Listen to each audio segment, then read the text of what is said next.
What's going on, friends? It's Anton Daniels, and I gotta have a conversation with you guys about Teach Henley because you see how the sun is hitting me. This is no finesse, no makeup, no filters, no none of that. This is 100% Teach Henley. I use it in the morning as soon as I get up, right after I pray and brush my teeth, jump in the shower, and I'm hitting the streets because you never get a second chance to make a first impression. So even though they're giving you 40% off your first order, 20% off for life, even though you may get a free gift, forget all that, right? Because we would do this even if it was full price because it's worth that much. I'm in the streets, I'm kicking it with people when I see Dusties everywhere. You don't want to be them. You want to separate yourself. And the way that you separate yourself is self-care. Ladies get it for the fellas. Fellas don't wait for the ladies to get it for you. I'm about to hit the streets right now and I'm feeling confident. I'm feeling great. I mean, I already got confidence, but to have that extra boost of confidence, knowing that you've taken care of yourself and you set yourself apart from all of the rest of the sheep that's walking around making bad decisions on a daily basis. And it's reflected in their actions. It's reflected in the products that they use. It's reflected in the people that they follow. And so if you're trying to level up, if you're trying to make sure that you look good, they're going to send you the pack. They're going to give you all of the instructions on how you're supposed to use it. Then make sure you get your Teach Henley. Again, 40% off your first order, 20% off for life. Get your free gift. Make sure you tap in with your boy Anton Daniels because Unc is never going to lead you wrong. I would never have you use a product that I don't use myself. Again, they've been rocking with me for a long time. Make sure you get your Teach Henley. I love you. I appreciate you. I'm going to holler at you guys later.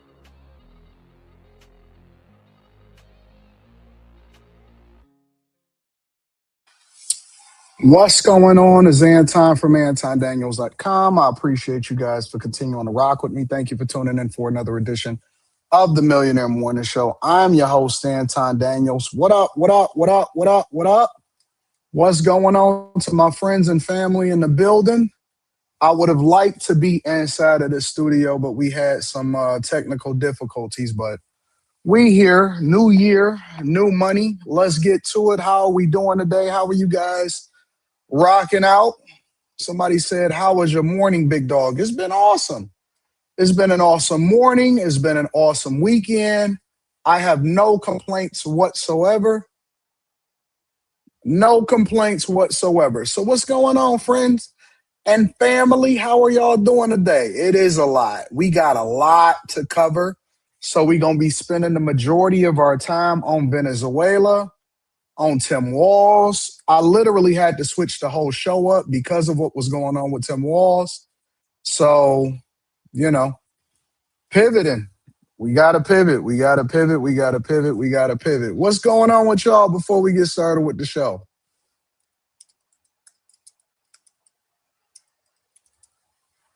Hopefully we're back in there by tomorrow. So we gonna get to it. So we also got some news that I gotta go over for you guys. Before we get started with the show, we got to do some housekeeping. So first and foremost, I'm gonna get to Timmy K. Cooper. I'm gonna get to Timmy shortly.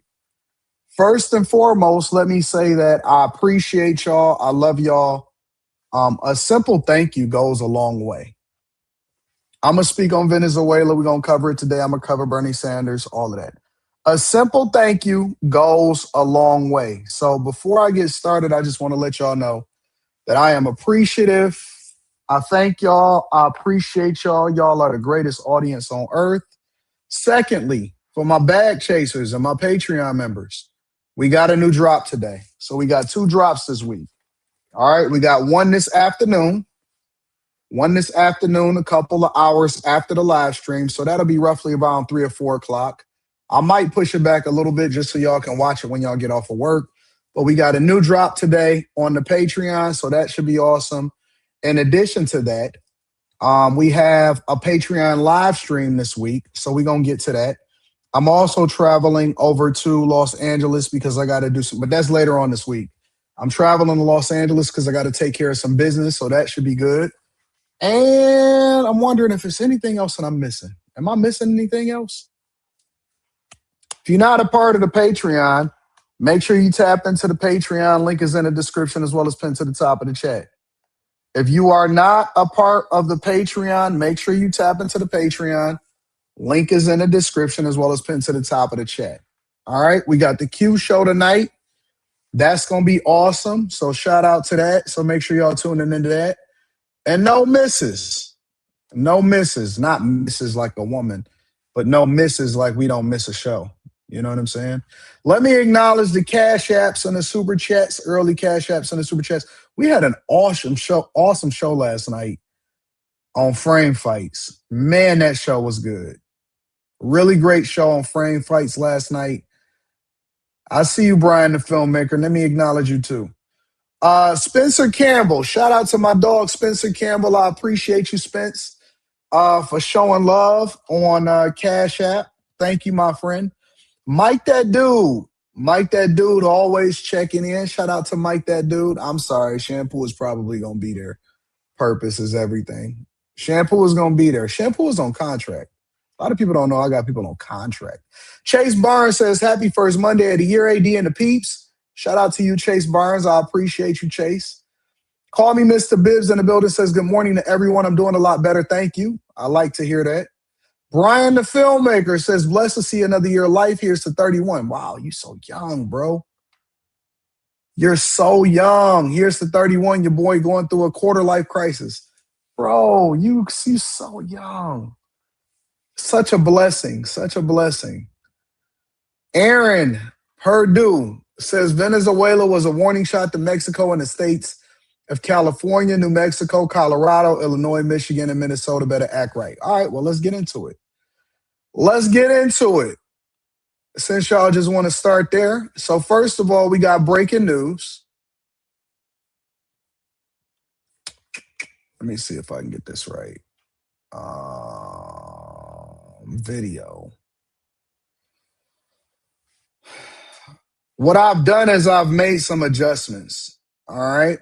So some of the adjustments that I've made is that I've went and when I told y'all that it's going to be a lot of changes, small changes and big changes that we're doing into the show, I've remastered everything from the audio perspective. So you know how usually when we stream and we go straight to the source, and on the source, the audio is really low or it could be really off. Well, I've taken some extra time every morning before the show starts to where I master the audio so that you guys can hear the audio in the same way that you hear me, so that there's no difference in the audio. So I'm making a lot of small changes. And I have some updates that's going on with the software that I'm going to be using when I get back into the studio. So I'm making a lot of changes and upgrades to give y'all a better quality of show. And that way we don't have to go back and remaster it, go back and edit it afterwards and all of that stuff. We could just make sure that we taking care of business, so we're going to get on top of that. All right. All right, y'all, let's go ahead and get started with the show. Again, make sure you guys hit a like for the algorithm, subscribe to the channel, and turn on your notifications. Let's start off. Walz will not seek re-election as governor, and what a fall from grace this has been for him. You might recall in the spring of 2023, he pushed through several progressive ideas to the state legislature that caught the attention of Barack Obama, who went to Twitter to give his endorsement for the programs, which eventually caught the attention of people like Kamala Harris, who chose him to be her running mate as the vice president. Introduced in Chicago at the convention in August of last year, a debate that was an absolute disaster, with J.D. Vance at one point called himself a knucklehead. But after reportedly billions of dollars have been stolen from taxpayers by way of the state of Minnesota, Tim Walz says he will not seek a third term. What a remarkable 2 years in the national spotlight has been for him, Dana. And Walz hit Trump in his announcement. He said Donald Trump and his allies in Washington, in St. Paul, and online want to make our state a colder, meaner place. They want to poison our people against each other by attacking our neighbors. And ultimately, they want to take away much of what makes Minnesota the best place in America to raise a family. Now, okay, what else has been happening in this last month? Well, you have the discovery that there has been incredible amounts of fraud, and I think 98% of the people arrested are Somalis, who are immigrants there in the state that were taking COVID funds and basically and Medicaid funds and stealing them from the American people under his watch. Or his lack of watch. Now, remember, Kamala Harris chooses him as the vice presidential choice, partly because he couldn't conceivably upstage her. She says in her book that she didn't want to go with Josh Shapiro of Pennsylvania, who because he was Jewish. She actually says this, okay? And then she goes with Tim Walz, and he was a disaster from beginning to end. He also has a lot of confidence in himself, but I think that it was very clear to him after he had some discussions over the weekend that he would lose. He was a drag on the Democratic Party nationally, and the best thing that he could have done for the party, actually, and probably for him and his family, is to take this action today, which is to decide not to run for re-election. So the initial reporting suggests $1 billion has been stolen. Since then, that number's gone higher. It's higher. How high, we don't know where it ends. And there are suggestions that it could be similar in other states. Mary Catherine Ham joins us now with an initial reaction. Well, before we get to Mary Catherine Ham and we start to deep dive a little bit more into this whole debacle with Tim Walz, let's first address the elephant in the room. When people tell you, all right, because I want to come at this from a couple different angles, and then we're going to continue to break it down, and then I'm going to give you my thoughts. When people tell you that getting involved and voting, and even when it comes to, because see, I'll attribute this to a bunch of different sources. First thing I would attribute it to is Nick Shirley. Nick Shirley deserves his flowers for taking down Tim Walz. Nick Shirley deserves his flowers for taking down Tim Walz. If it wasn't for Nick Shirley going into Minneapolis and Minnesota and getting his boots on the ground and exposing this fraud, and because I like to give credit where credit is due. If it wasn't for Nick Shirley getting boots on the ground with a camera, let me show you what Nick Shirley did it with. Let me tell you the power of independent media, not being pushed for propaganda. Nick Shirley did it with this. This is how he took down Tim Walz. He did it with this. That's it. He went out to the streets. He caught a flight. He did his research. And then he went to confirm it with for himself. And that's how you get to the boots on the ground. That's how you really find out what's going on. Now, what I'm starting to see, honestly, is a lot of copycats. It's a lot of people that are copycatting Nick Shirley. And now everybody want to pull up to Minneapolis. Now you can't, you got to be the first. You know what I'm saying? You can't be next in line because Nick is the man now. Nick Shirley took out Tim Walz. All right. Now, I don't want us to get distracted and think that, because I believe that the Democrats, one of the strategies are, because see, this is what happens when you're a part of the establishment. They tell you what to do. They tell you what to steal. And then they tell you to get out the way because you're causing too many problems and you're no longer in favor. It's the same thing that they did to Eric Adams in New York. It's the same thing that they did to Eric Adams in New York. As long as Eric Adams was playing the game, right? But Eric Adams didn't step down. He got took out. That's why you now see a Mamdani in a worse version of whatever we could think of from a Democrat perspective. But the reality is this: as long as Eric Adams, the mayor of New York, was playing the game and he was doing what Biden and them was telling him to do, he was cool. No problems, no issues, no nothing. Biden himself couldn't escape the Democrats that went to him and said, hey, listen, enough is enough. We don't like your performance. We're not liking what you're doing. You're not doing the thing that's in the best interest of the party. And this is the political landscape that we live in today. The political landscape is not about what's best for the people. The political landscape is about what's best for the party. And that's how you know that the Democrats are done. That's how you know that they're evil. That's how you know you got to get off the plantation. They don't care about the people. They care about the party. And from Eric Adams to Biden himself, right? Do you know why everybody got behind Mamdani? How come nobody cared about Mamdani until after he had wiped the floor with Andrew Cuomo?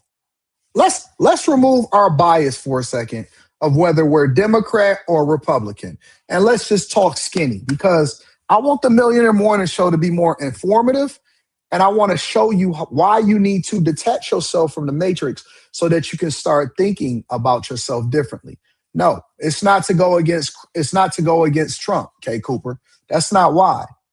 It's because he got motion with the people. And when you get listen. The political party, unlike what people may think, is no different than capitalism. It's no different than a record label. It's no different than getting a cosign as a content creator. It's no different than any of that. The record labels sign you based off of the motion that you have with your own movement in social media and the amount of people that you move in either way. Do you know how you get a phone call from Fox News? Do you know how you get a phone call from MSNBC?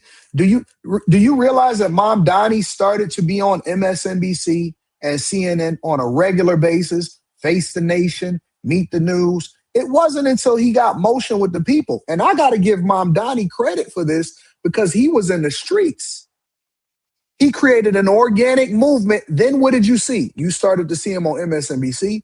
AOC all of a sudden is a person that at his swearing in ceremony, they endorsing him. Bernie Sanders is behind him. All of a sudden, you got pressure from the other people that are part of the Democratic Party to endorse him. Chuck Schumer, right? The team of Obama. Then everybody started to get behind him. It wasn't that they was already a part of what he had going on. It was because it's good for business. And let me tell you something else about Democrats and most political people. They're clout chasers. They're clout chasers because getting with Mamdani because he's the popular kid right now, and Eric Adams had fell out of favor, which is one of the reasons he never even got invited over to the Democratic National Convention. That is the reason why all of these people are getting behind him, is because he got motion now. And when you get motion, you get donors. When you get donors, you get clout. When you get clout, you get more political movement inside of the party. They never rocked with him before he had beat Andrew Cuomo in the primaries. Once he beat Andrew Cuomo in the primaries, then that's when he started getting some motion. Then that's when you started seeing everybody crowded around him. It's all clout. They endorse you based off of the motion that you create for yourself. The way that you get a phone call from any of these national networks is you gotta get some motion. Because first you go viral, right? First you go viral, but going viral isn't enough because it's a lot of people that's one-hit wonders that go viral. Then they have to get behind you and see if you can maintain some consistency to see if you got an audience and you got some motion. That's how you get a phone call. It's no different than a record label. Record labels call people that already got a social media presence, they got a hit song, and then they got some movement behind them. And Tim Walz fell out of favor. So you know what the machine did? You know what they did? They said, listen, time to let go, big dog. Your time is over with the Democratic Party. Get out the way or get pushed out. Because they bullied Eric Adams. They kicked ass and took names over in Eric Adams. Get out the way, or we gonna make you get out the way. And the thing about Democrats is that they are party first. They are not people first. The illusion, what they're selling you is people first, but they're party first. It's party over people 10 times out of 10. And it's always gonna be that way. Party over people 10 times out of 10. That's why the Republican Party back in 2014, 15, and 16, they didn't like Trump. Even J.D. Vance himself. J.D. Vance was like, I'm not rocking with Trump. Later, he adjusted and was like, you know what? He is doing some great things. I do like what he's doing. You know what? I changed my mind. But the thing that benefited J.D. Vance is that he openly admitted that he changed his mind. You know why they didn't like Trump? Because he wasn't a part of the system that they had already created for party. He redefined the party And that's how people started to get on board. But when Trump first came into prominence, when he first started running, it wasn't until they realized, oh, wait a minute, he got motion for real, for real. Then it started to change. Then the party became the party of Trump, right? It was no longer just the Republican Party. That's when they started rebranding it MAGA, Make America Great Again, Trump, all of that. He already had motion. He had already had a group of people that was behind him, that was pushing him. Tim Walz is the victim of a machine that used him and spit him out and said, all right, take your retirement, get on out the way, big dog. So now he can't run for re-election. Had Tim Walz never got picked by Kamala Harris, which also shows you that was horrible leadership on her part, he probably never would be in this position.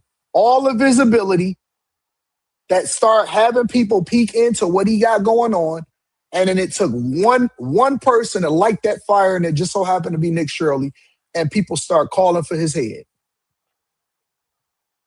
That's the power of the people. Now, unfortunately for us, we're not able to sustain it because even when you kick a person like a Tim Walz out, we're not vigilant enough to go in and say, okay, who should replace him? We just say, thank God for Tim Walz being out.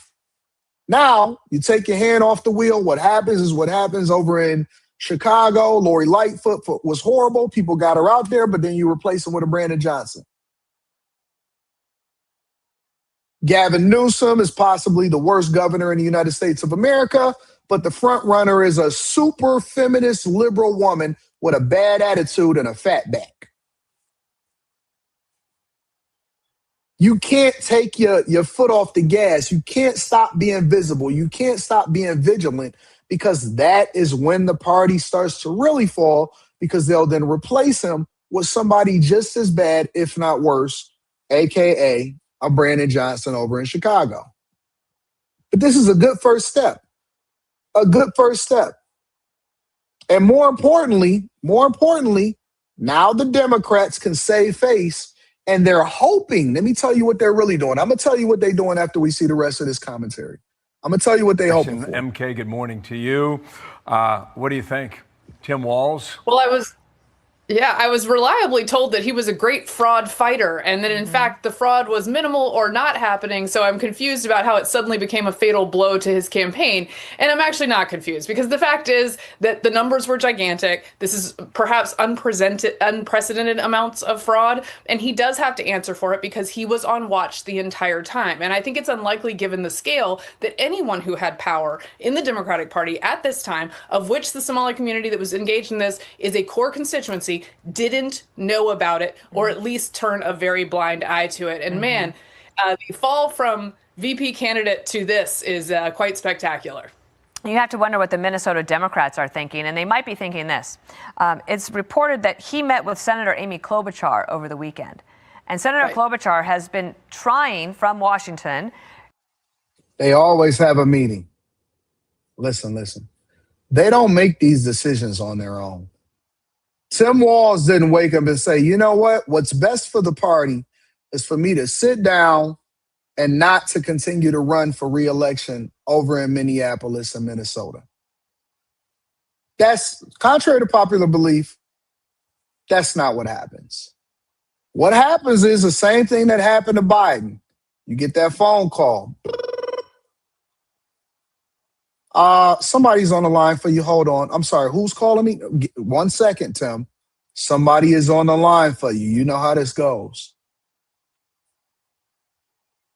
And Tim is so dumb. He's so naive because, he think he America's dad. Hey, what's going on, guys? Hey, Tim, listen. We got some good news and we got some bad news. It depends on how you play this.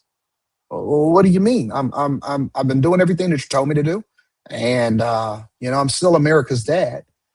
And, Hope Walz. We still have Hope. Hope has a social media presence. And Kamala's book is doing well, 107 days out of office. Tim, listen to me.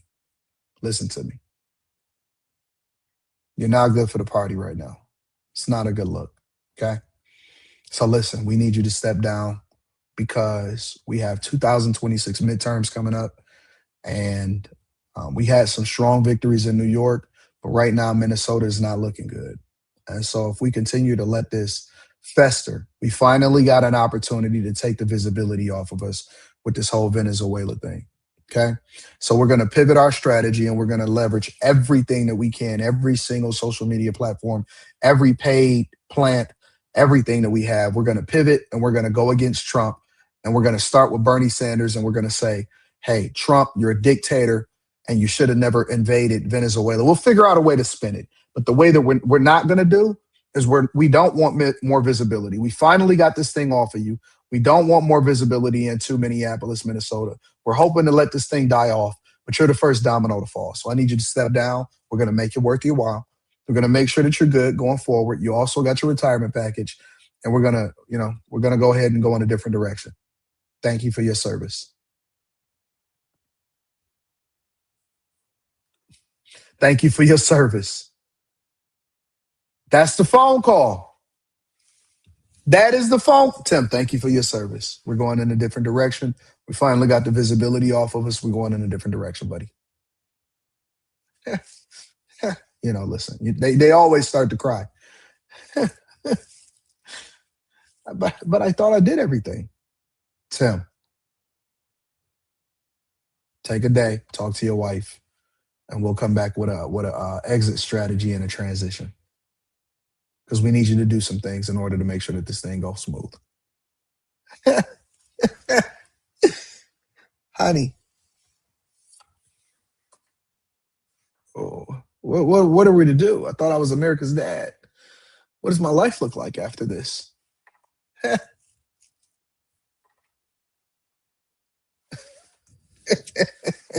That's what happens. You get the phone call. And it's time to step down, buddy. You're not good for the party. Ain't no individual. Ain't no I in team.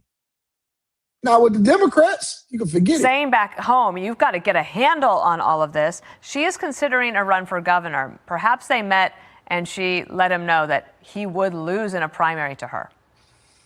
Yeah, I mean, look, I think she would be a better choice than Tim Walz. She seems like the kind of person who wouldn't put up with this. But again, I would say anyone who was in power in the state of Minnesota had to know that some of this was going on. Whistleblowers were being very upfront about it.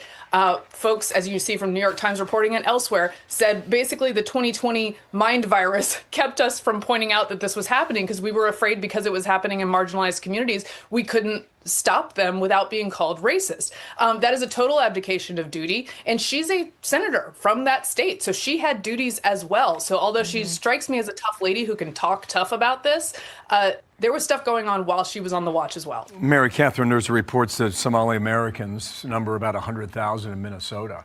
And it's our understanding that you can't win a statewide race unless you have their vote. And you just mentioned the accusation of racism. And that's pretty much what the... Let's stop there. What did he just say? Let's rewind it. About this, there was stuff going on while she was on the watch as well. Mary Catherine, there's reports that Somali Americans number about 100,000 in Minnesota. And it's our understanding that you can't win a statewide race unless you have their vote.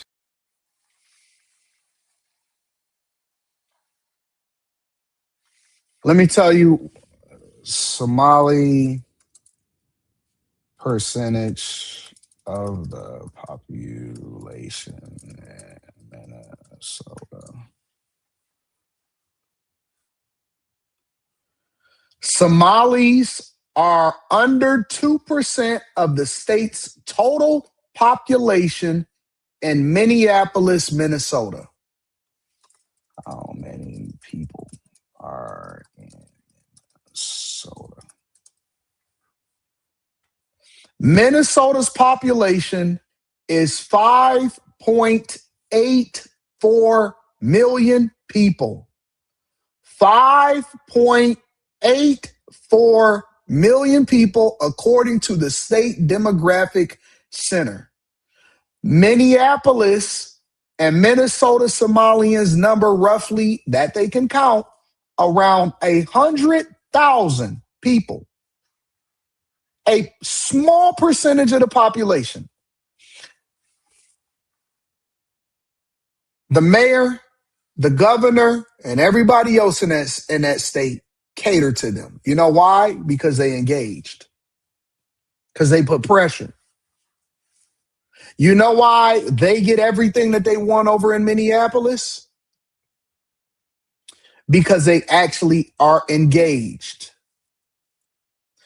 I try to talk to y'all and I say, hey, listen, you got to get involved on a state's level. You got to get involved on a local level. This is how we're going to move.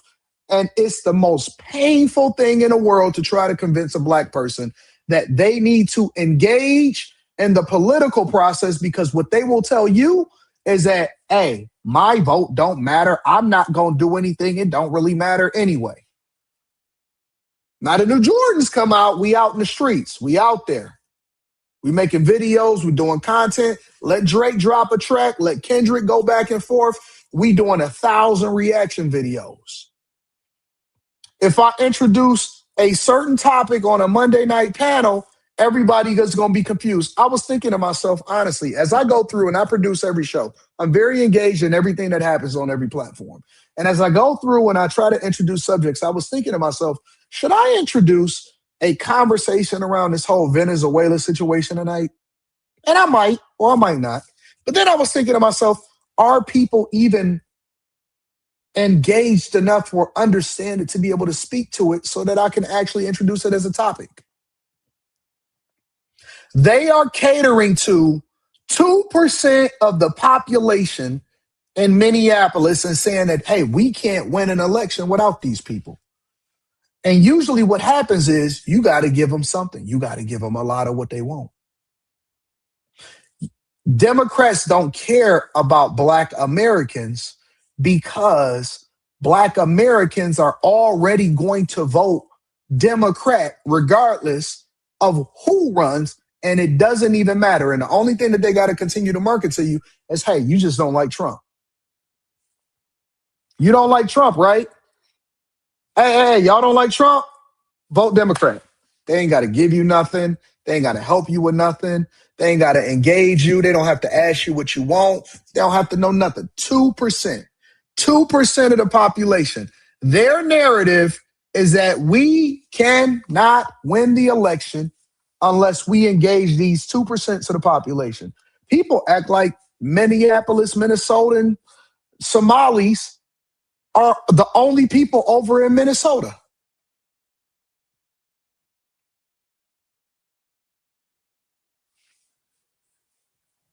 Tell me when I'm wrong. And you just mentioned the accusation of racism, and that's pretty much what the message was out of Minnesota. Anybody who was pointing fingers at what was going on there, you were accused of being a racist. Well, now that cover has been blown.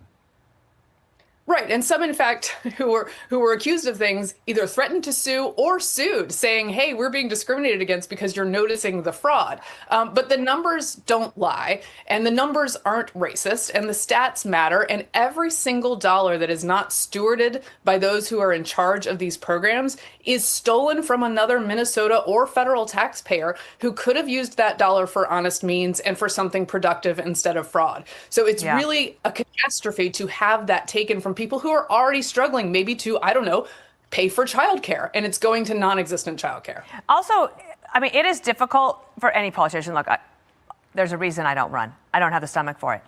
But when you become a national laughingstock, and every meme is about you because you were chosen because you're going to show the Democratic Party that you were the masculine part of the party, there's all of that. But there's one thing deeper on the fraud that I want to point out. Keith Ellison, former congressman, is now the Attorney General of Minnesota. And I've mentioned this a couple of times, but it's been a couple of weeks, so let me just bring it back up. And 10-Minute Drill, the podcast, has a lot more on this. He is on audio tape, leaked audio, personally promising fraudsters that he would pressure the government to continue funding the fraudulent enterprises and promise to shield them from investigation. So the apple is rotten all the way through and into the core. And so do Republicans have a chance? I'm just saying, are you saying there's a chance that Minnesota could finally maybe turn a corner? It's been a difficult one for Republicans for many, many election cycles. Look, I think even in a blue and purple state, even a very blue state, when you get to this level of abuse of the taxpayer, yes, Republicans can have a moment if they seize it. Ellison is a great example of exactly what you say, Dana, that people had to have known about this while it was happening. And in fact, he was talking to the very people doing it and making promises to them. So that can change voters' minds about where they're willing to swing. Republicans, however, have to put up a person against, whether it's Klobuchar or whomever, who can fight that fight. Lisa DeMuth, I believe, is the head of the Republicans in the House in the state, who had declared a long time ago. And then Mike Lindell, I think, is prepared to get in the race, or is poised, or has announced such. So you have to be careful about who you pick on your side as well to make this competitive. You might recall. So there you have it. Tim Walz is officially dropping out. My thoughts on this, my final thoughts on this whole situation, I don't think it's over. I think that this is still the tip of the iceberg, because we do have a Trump administration that is determined to get down to the nitty gritty and find out exactly where all of this fraud is. And I think that this is not going away. I believe that if this was just it alone, it would be okay. But I think that over the course of the next year or so, there will probably be so much fraud that is discovered and unleashed that it was no way that Tim Walz would be able to survive this and then wind up becoming governor for the third time again. So I think that this is just the tip of the iceberg, but I could be wrong. Make sure you guys hit a like for the algorithm, subscribe to the channel, and turn on your notifications. Let me read some of your super chats, and then we're going to start getting over into Venezuela. It's Eric TV says, good morning, AD. You in my prayers? Thank you, my friend. I appreciate you. Just a Brown Girl in America says, morning, sir. Morning, baby girl. It's Eric says, they told Eric Adams he was a bad Democrat and to get out. Smooth King in the building says, honestly, if that one Leering daycare spelt it right, this wouldn't have gone viral either. They did it to themselves. Jesse V says, AD, as brilliant as you are, it's a miracle you're using your gifts to help everybody. Blessings to you, and thank you for making everything clear for us. I'm going to break it down from a C student's perspective. Anton, did you see the Craigslist ad searching for child actors for... for Somali daycares in Minneapolis? They blaming white supremacy. Matt, I don't know if that's true. That could have been posted by somebody that was against Somalis in Minneapolis, so we don't know what that is. All right, y'all. Let's continue to get into the show. Make sure you hit a like for the algorithm, subscribe to the channel, and turn on your notifications. If you are not a part of the Patreon, I do have a Patreon drop happening today. All right? I have a Patreon drop that's happening today. And somebody told me that I need to go ahead and drop the link for the bag chaser hats. Somebody said I need to drop the link for the bag chaser hats. It's the new black and white joint right here. All right? It's the new black and white joint, or black with white on it.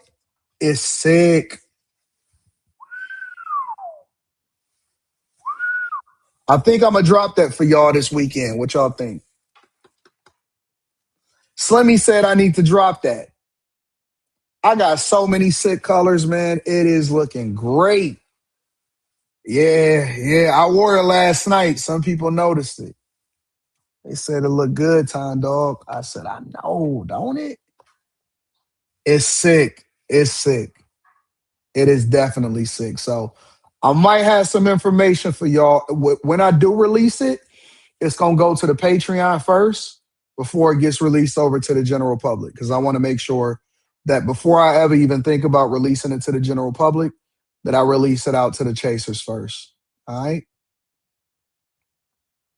All right. Let's get to it.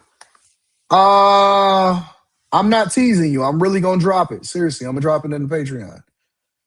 Just the Brown Girl says, Anton, you should have a gala for the next meetup. That way we can wear our... Ooh, that's a good idea. That's a good idea. All right. Maybe we should theme all of our meetups instead, because we didn't had a lot of great meetups.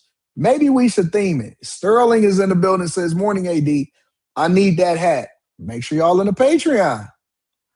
Nah, I like the exclusivity with the hats. All right, so are y'all saying that I should only sell the merch inside of the bag chasers? We'll talk about it. Again, make sure you guys hit a like for the algorithm, subscribe to the channel, and turn on your notifications. All right, y'all. Let's get over into let's get over into this whole Venezuela situation, this Maduro situation. I want to break this down from every single avenue. I want to look at it from the liberal perspective. I want to go to Trump's original press conference. I want to go to Marco Rubio and him talking about exactly and getting grilled from Meet the Press or MSNBC.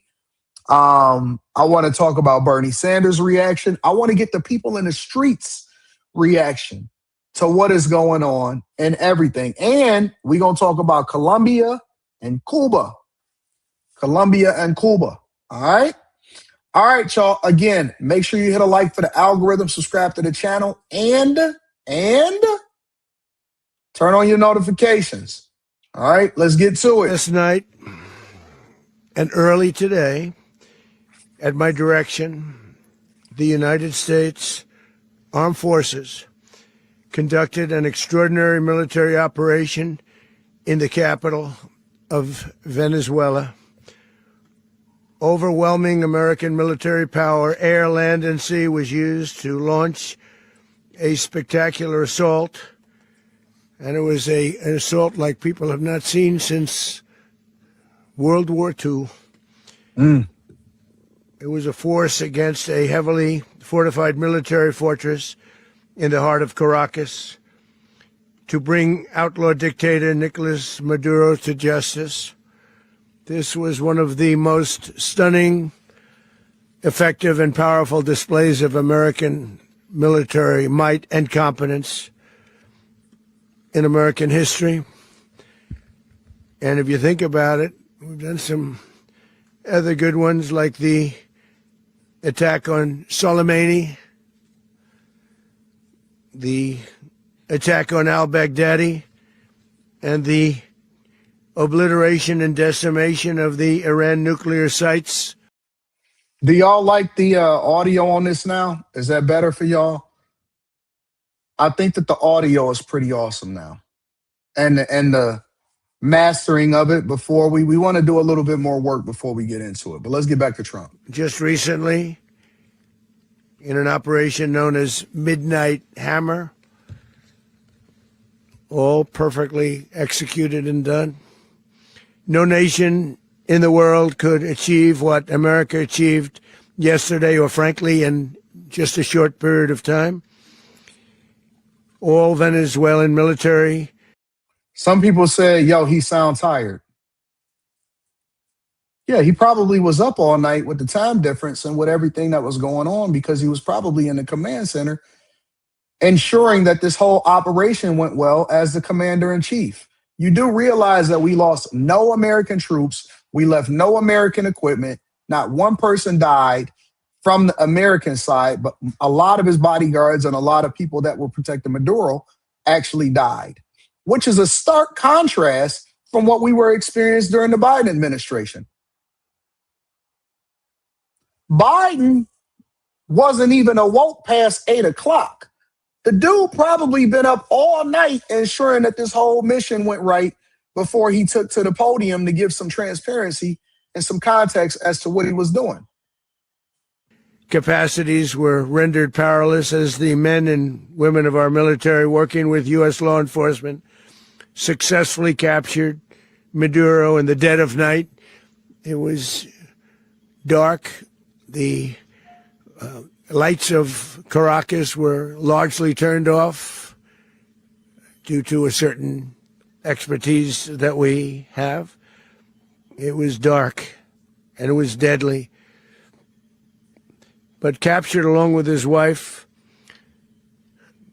Celia Flores, both of whom now face American justice. Maduro and Flores have been indicted in the Southern District of New York, it's Jay Clayton, for their campaign of deadly narco-terrorism against the United States and its citizens. I want to thank the men and women of our military who achieved such an extraordinary success overnight with breathtaking speed, power, precision, and competence. You rarely see anything like it. You've seen. Let me tell you what the difference is between Trump and other presidents, right? The reason why they called other presidents and the parties of war is because they did so not as people that were looking to liberate or do anything when it comes to the countries that they invaded. The reason why they called them the parties of war and the presidents of war is because they benefited financially when it came to keeping the United States occupying other countries, whether it be military contracts or anything else, right? We would spend billions and trillions of dollars making sure that we stayed engaged in the war. And more importantly, we would lose American troops and American lives. And so many countless soldiers were not coming home during a lot of these other military coups. So when you say, hey, Trump went in there in the dead of the night, no soldiers got killed, we not sitting there occupying, we not about to engage in a long-term war, we don't have to have these long-term military situations. That's why it's a difference. Trump does what he does in Iran. Trump does what he does over in Venezuela. And then he get the fuck up out of there and then he do whatever it is that he do. You know what's so funny? You know what's so funny? The Biden administration put up a $25 million bounty on Maduro's head. Biden put up a $25 million bounty on Maduro's head. Trump went over there and got him overnight. Some raids in this country that didn't go so well. They were an embarrassment. If you look back to Afghanistan or if you look back to the Jimmy Carter days, they were different days. We're a respected country again, like never before. These highly trained warriors operating in collaboration with U.S. law enforcement caught them in a very ready position. They were waiting for us. They knew we had many ships out in the sea, just sort of waiting. They knew we were coming. So they were in a ready, what's called a ready position. But they were completely overwhelmed and very quickly incapacitated. If you would have seen what I saw last night, you would have been very impressed. I'm not sure that you'll ever get to see it, but it was an incredible thing to see. Not a single American service member was killed, and not a single piece of American equipment was lost. We had many helicopters, many planes, many people involved in that fight. But think of that, not one piece of military equipment was lost, not one service member was, more importantly, killed. The United States military is the strongest and most fearsome military on the planet by far. With capabilities and skills our enemies can scarcely begin to imagine. We have the best equipment anywhere in the world. There's no equipment like what we have. And you see that even if you just look at the boats. You know, we've knocked out 97% of the drugs coming in by sea. And that's one of the really the main reasons why we spend so much on our military. What a lot of people don't understand is that people think that the thing that really allows for America to be America is our ingenuity, our innovation, or something like that. It's not. You know what allows for you to be able to say the things that you want to say when you want to say it? It's our investment in our military. That's why we stand up. That's why we salute our soldiers. That's why we talk about the American flag. That's why we pledge allegiance. The thing that allows for you to have the freedoms is the things that go on every single day that you are not aware of. It's the people that make the difficult decisions so that you can sit on TikTok and talk big shit every single day. That's really the skinny of it. The skinny of why you have the freedoms to do the things that you do every single day. It is the things that people see that you will never hear of.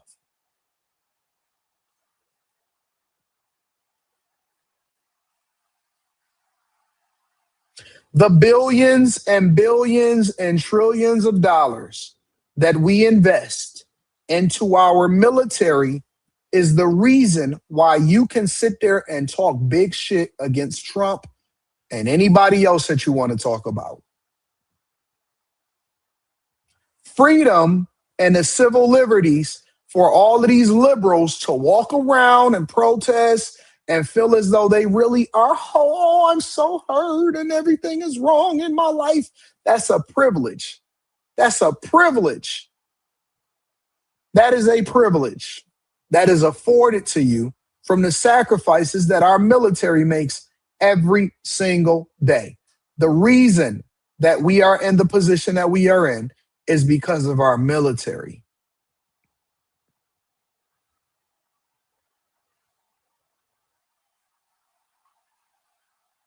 Nothing is free.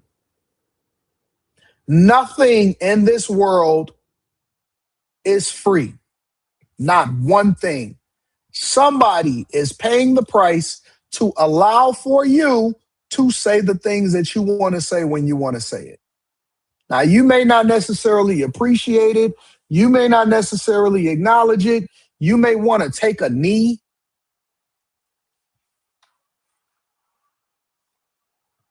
Somebody out there made a sacrifice to ensure that you was able to do that, for you to have the freedoms that you have. 90%. Each boat kills 25, on average, 25,000 people. We knocked out 97%. And those drugs mostly come from a place called Venezuela. We're going to run the country until such time as we can do a safe, proper, and judicious transition. So we don't want to be involved with having somebody else get in, and we have the same situation that we had for the last long period of years. So we are going to run the country until such time as we can do a safe, proper, and judicious transition. And it has to be judicious because that's what we're all about. We want peace, liberty, and justice for the great people of Venezuela, and that includes many from Venezuela that are now living in the United States and want to go back to their country. It's their homeland. We can't take a chance that somebody else takes over Venezuela that doesn't have the good of the Venezuelan people in mind. We've had decades of that. We're not going to let that happen. We're there now, and what people don't understand, but they understand as I say this, we're there now, but we're going to stay until such time as the proper transition can take place. So we're going to stay until such time as we're going to run it, essentially, until such time as a proper transition can take place. As everyone knows, the oil business in Venezuela has been a bust, a total bust, for a long period of time. They were pumping almost nothing by comparison to what they could have been pumping and what could have taken place. We're going to have our very large United States oil companies, the biggest anywhere in the world, go in, spend billions of dollars, fix the badly broken infrastructure, the oil infrastructure, and start making money for the country. And we are ready to stage a second and much larger attack if we need to do so. So we were prepared to do a second wave if we needed to do so. We actually assumed that a second wave. I am going to speak to the whole oil situation when we get to a certain segment of the show. I don't want to get ahead of myself. I've structured this show and segments to address every single aspect of it. Again, I'm going to address the liberal reaction, the politician reaction, leadership reaction, Cuba and Colombia, the drug aspect of it. And then Marco Rubio specifically spoke to the running of the country and the oil situation when he went up and faced MS Now / MSNBC. So we'll get to that. Be patient. Would be necessary, but now it's probably not. The first wave, if you'd like to call it that, the first attack was so successful, we probably don't have to do a second, but we're prepared to do a second wave, a much bigger wave, actually. This was pinpoint, but we have a much bigger wave that probably won't have to do. This partnership of Venezuela with the United States of America, a country that everybody wants Actually, we may to do be it Thursday. involved with because of what we were able to do and accomplish, will make the people of Venezuela rich, independent, and safe. And it will also make the many, many people from Venezuela that are living in the United States extremely happy. They suffered. They suffered. So much was taken from them. They're not going to suffer anymore. The illegitimate dictator Maduro was the kingpin of a vast criminal network responsible for trafficking colossal amounts of deadly and illicit drugs into the United States. As alleged in the indictment, he personally oversaw the vicious cartel known as Cartel de las Solis, which flooded our nation with lethal poison, responsible for the deaths of countless Americans, the many, many Americans, hundreds of thousands over the years of Americans. I'm going to read the super chat shortly. Maduro and his wife will soon face the full might of American justice and stand trial on American soil. Right now, they're on a ship they'll be heading to, ultimately, New York. And then a decision will be made, I assume, between New York and Miami or Florida. It's so funny how uninformed a lot of people that are speaking on this are. Do you know, and we'll get to that in the next segment, that Venezuelans across the world that are not just stuck in the country are celebrating Trump? There are no Venezuelans that are reacting to this and saying that this is a bad thing. For the last 26 years, Maduro has turned this country into or Venezuela from one of the richest countries into a poverty state. The people were actually having to put their fingerprint on a reader, and that's what real socialism has and communism is. Put their fingerprints on a reader to find out how much they can get in rations per day. A third of the country had fled Venezuela. A third of the country had fled Venezuela as a result of being under Maduro's rule. He literally just stole the last election, and even the Biden administration had put a $25 million bounty on his head.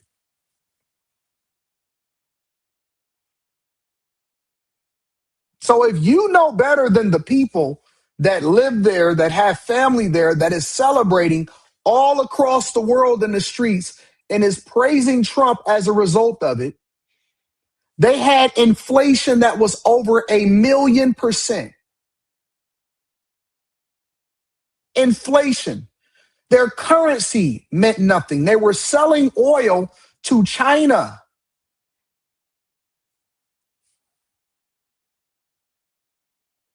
This is in the best interest of America. This is in the best interest of Venezuela. It solves for multiple different problems. Our neighbors can't continue to send illicit drugs over into the United States of America.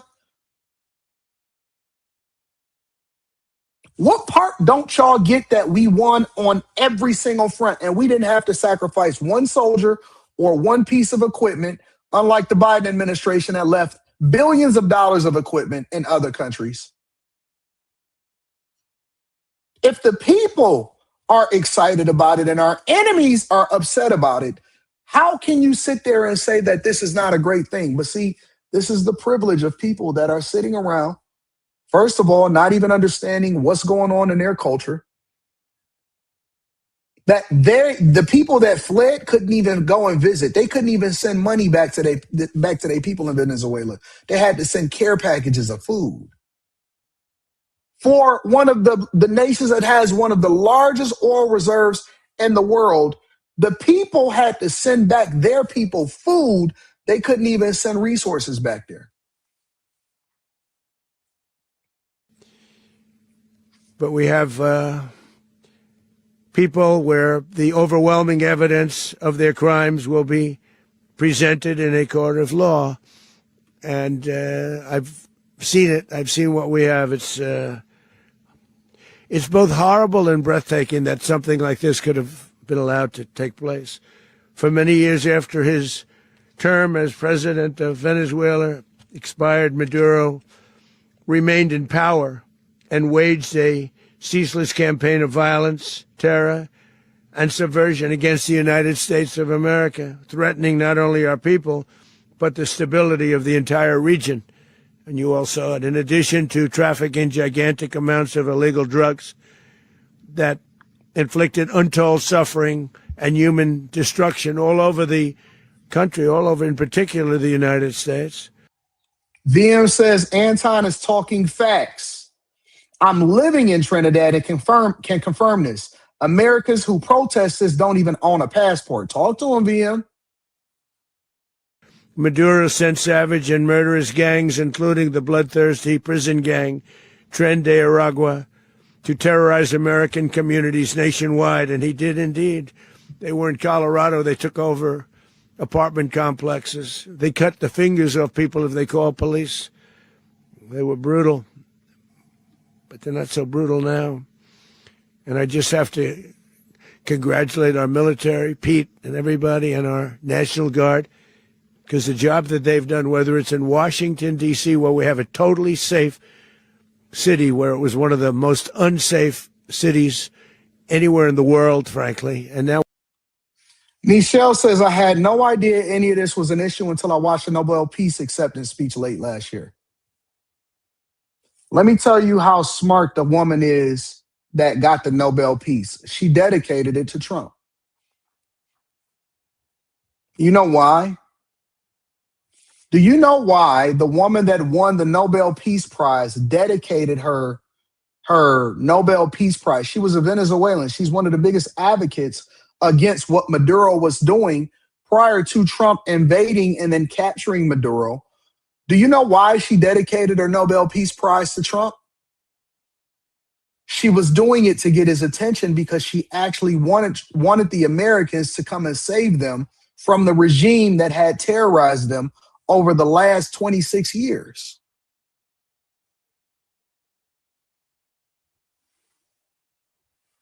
I covered it on this show. I talked about it. She was playing chess when everybody else was playing checkers. That's why she was the person that got the Nobel Peace Prize, because she truly wanted the best for her people. She wanted her people to be liberated, and the only country that could have done it is the United States of America. So while people here, liberals, were sitting there protesting in New York, while this man sits in a jail to be brought to justice, I covered it. She was over there secretly advocating and seeking the well wishes of the Trump administration, while the Biden administration did nothing. The Trump administration, she was seeking the well wishes, and the thing that she did was she dedicated the Nobel Peace Prize over to Trump. And ultimately, that could have been one of the reasons why he even showed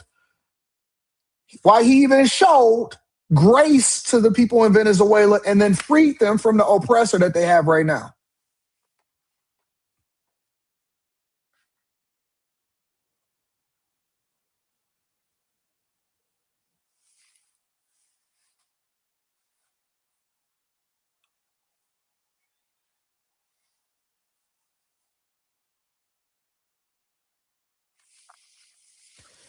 Make sure y'all hit a like for the algorithm, subscribe to the channel, and turn on your notifications. A lot of people don't have any clue about anything international in the first place. They are operating blind. The only thing they know is food stamps, Section 8, and trying to make sure that they get their SNAP benefits. All of a sudden, everybody became smart and informed on international relations when it came to Venezuelans. Ain't never covered it, ain't never talked about it, don't even know who Maduro is, don't know when he came into power, don't know about the stolen election, don't know about the Nobel Peace Prize, don't know about what the people over there were going through, don't have any clue about a third of the population actually leaving Venezuela, don't know anything about political prisoners, don't know nothing about the drugs. They didn't even know Venezuela had oil to the reserves that they had. But overnight, all of these social media pundits, then became experts on why Trump shouldn't invade Venezuela. Get the hell out of here. Get out of here. You was just talking about Stephon Diggs and Cardi B and the chef. That's all you know. That's all you know. All you know is Kendrick versus Drake beef. Then all of a sudden they became experts on oil. What? When? When have any of these people even covered anything related to international relations or Venezuela? Now they want to sit here and debate with you as though they know anything. The only place they'd never been to is Canada or Sasua to go and buy some box. But they know about what's going on internationally. I was covering this years ago. I covered the Nobel Peace Prize. I covered the whole Biden administration. I covered Maduro. I've been covering this for a long time. And now all of a sudden everybody is familiar with what was going on. They can give you some insight. Oh, no, dog. It's deeper than that. It goes way deeper than the rabbit hole.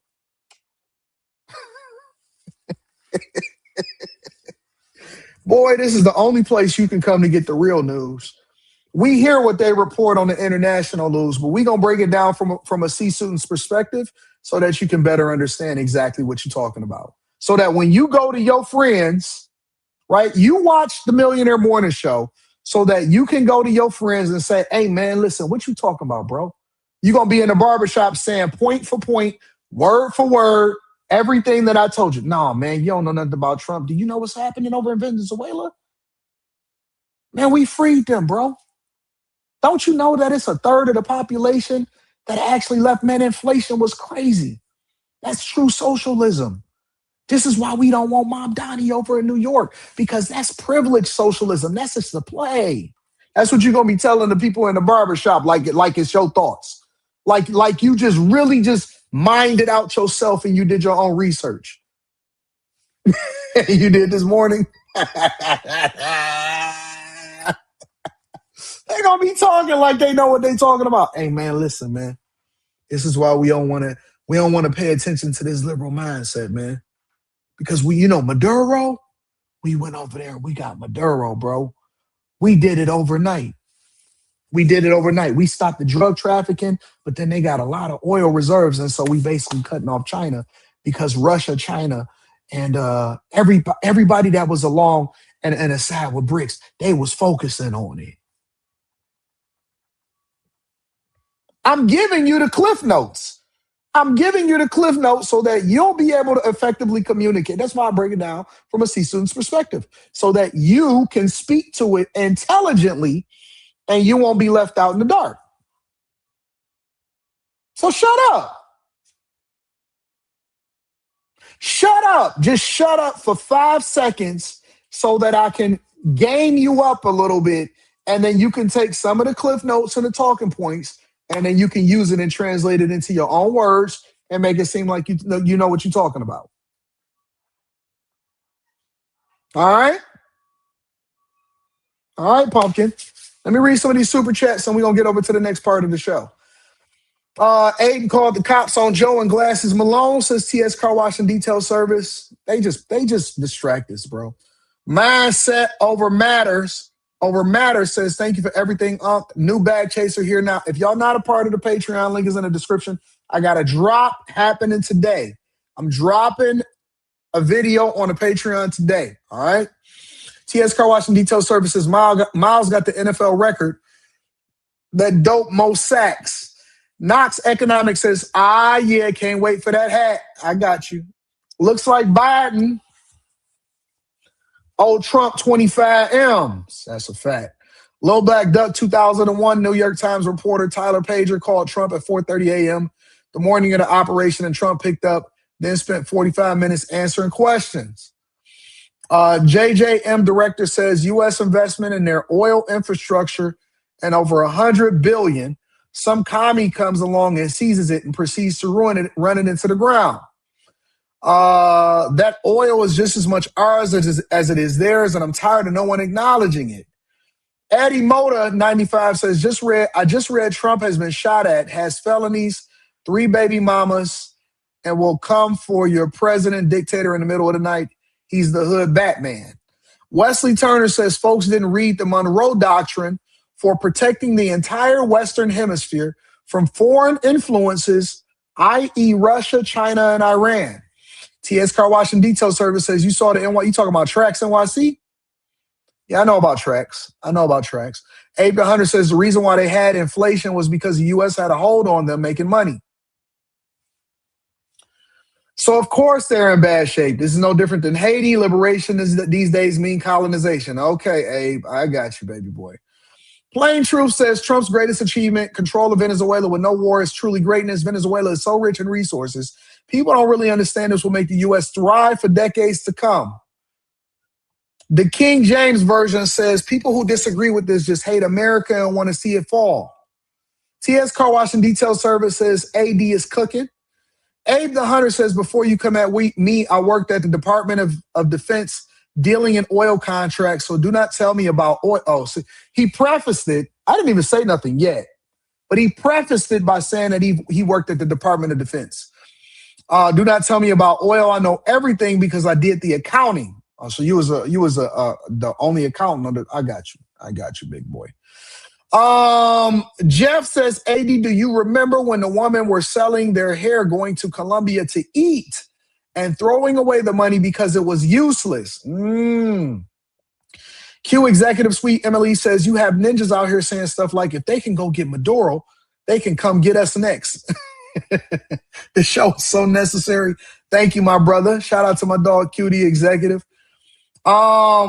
TS Car Wash and Detail Service says, I was saying what you be saying at the shop, and somebody yelled that, hey, that's AD.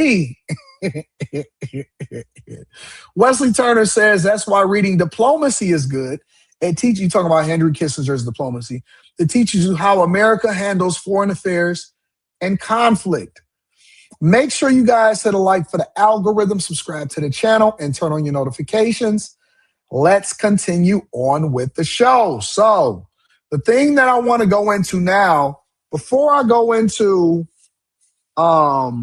liberals, Marco Rubio, and so on and so forth, I want to speak about or show you what the reaction is around the world, as well as start to get some insight directly from the people that were affected or people who have people that were affected as Venezuelans.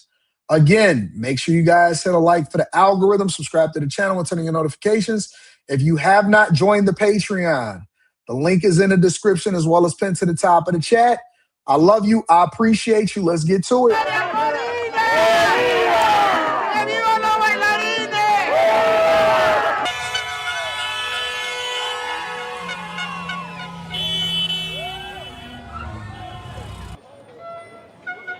Venezuela. ¿Listo?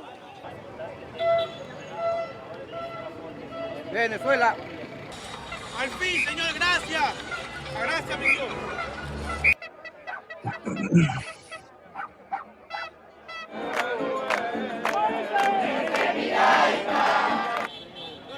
Por fin, bendice a Señor.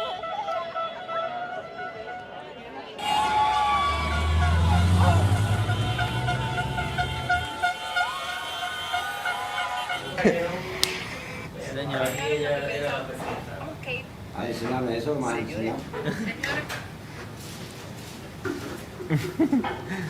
Los memes de nuestra felicidad. Al perro desgraciado. Marco. Mira cómo fue la vaina, mira cómo fue la vaina. Atención, noticia. Y este personaje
So these people are celebrating all across the world.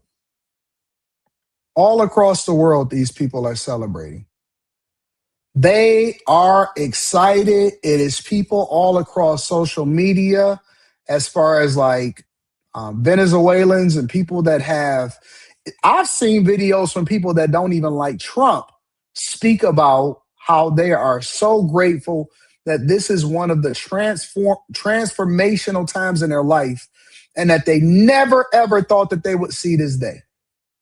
They never thought that they would see the day where they would see liberation over in Venezuela, and that Maduro would not be the ruler over the country, continuing to run it into the ground. This is like their 4th of July. This is their 4th of July. And we sit over here with our pompous ass, not even understanding the culture, not even understanding what this means to them, not even understanding the history of the country. And we sit there and we act like we know what's best for them as liberal talking points, using our liberal talking points and our privilege. And we sitting there talking as though we know what's best for them, and they celebrating in the streets. They're celebrating in the streets.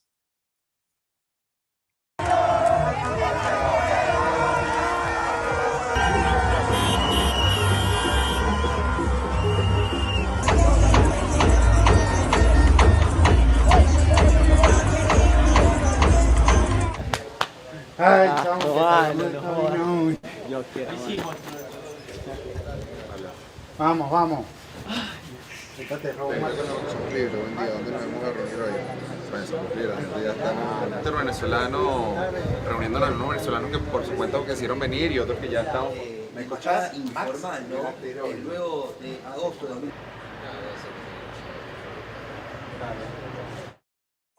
Daniel DiMartino, he's a Venezuelan immigrant and Manhattan Institute fellow. Nice to see you. Thanks for being here. You said you have extended family in Venezuela, and one of your friends actually experienced an explosion close to her windows. Even yeah. So, well, the U.S. attacked many military bases, and the blows were so hard that some windows in the residential adjacent areas broke because of the strength of the explosion. But I can tell you that people are very happy about it, because Venezuelans are tired of 26 years of a regime that forced nearly 1/3 of us to leave our country. Yes. I mean, this is why I have no immediate relatives in Venezuela, because we all ended up leaving in the last 10 years. And many people want to go back. Many people want to visit back. You know how many friends and family I have, their loved ones, that if I were to step foot in the Venezuelan International Airport, I would be arrested because of the regime's persecution. They arrested a dog in a Nike tech suit.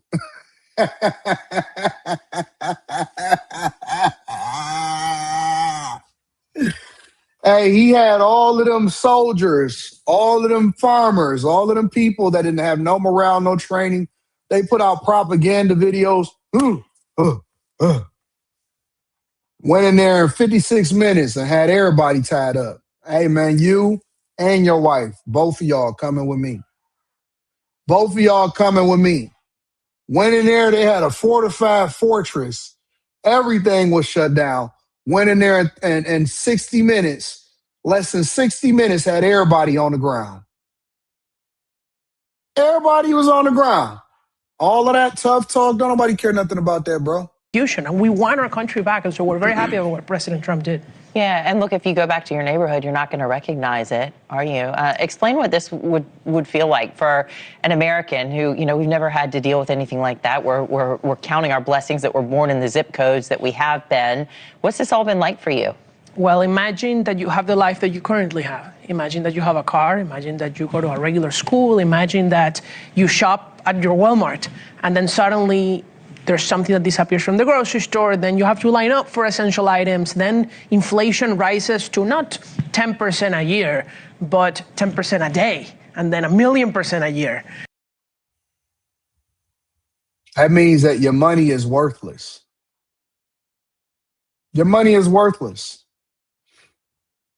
10% a day. 10% compounding a day. It's completely worthless at all. And people are sitting there having a conversation talking about whether or not we should have removed Maduro from there. And so you become extremely poor. Like my family, we went from making a few $1,000s a month in the early 2000s to making $100 a month in 2016. I had to put my fingerprint in a scanning machine so that the government could tell me what I was allowed to purchase.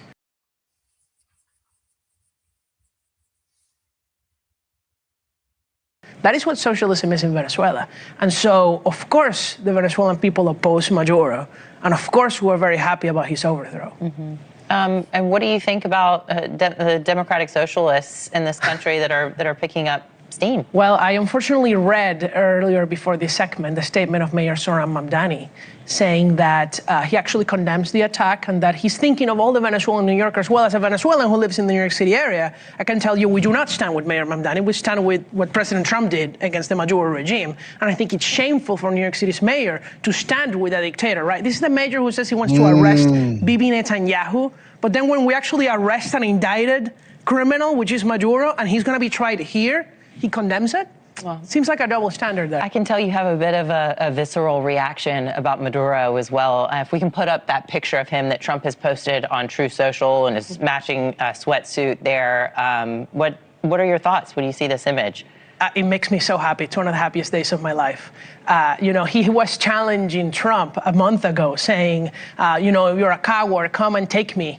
Well, he came and took you. Now, welcome to the United States, and we're going to see you for trial here in New York City, and I look very much forward to lining up in that court to attend. Yeah, look, Americans woke up this morning to the news, watching all of it unfold here on Morning in America, and then with Kelly Meyer and here with me now. And they were anxiously awaiting to hear from President Trump more about not just the attacks that happened and being able to pluck Maduro out of there and putting him on the warship on the way here, but what's next, right? What's next? So what do you want? You hear Trump saying in that press conference addressing the nation that the United States is effectively running Venezuela right now. How do you feel about that? Well, I have no issue with that. I think it would be great for the United States to guarantee a peaceful transition.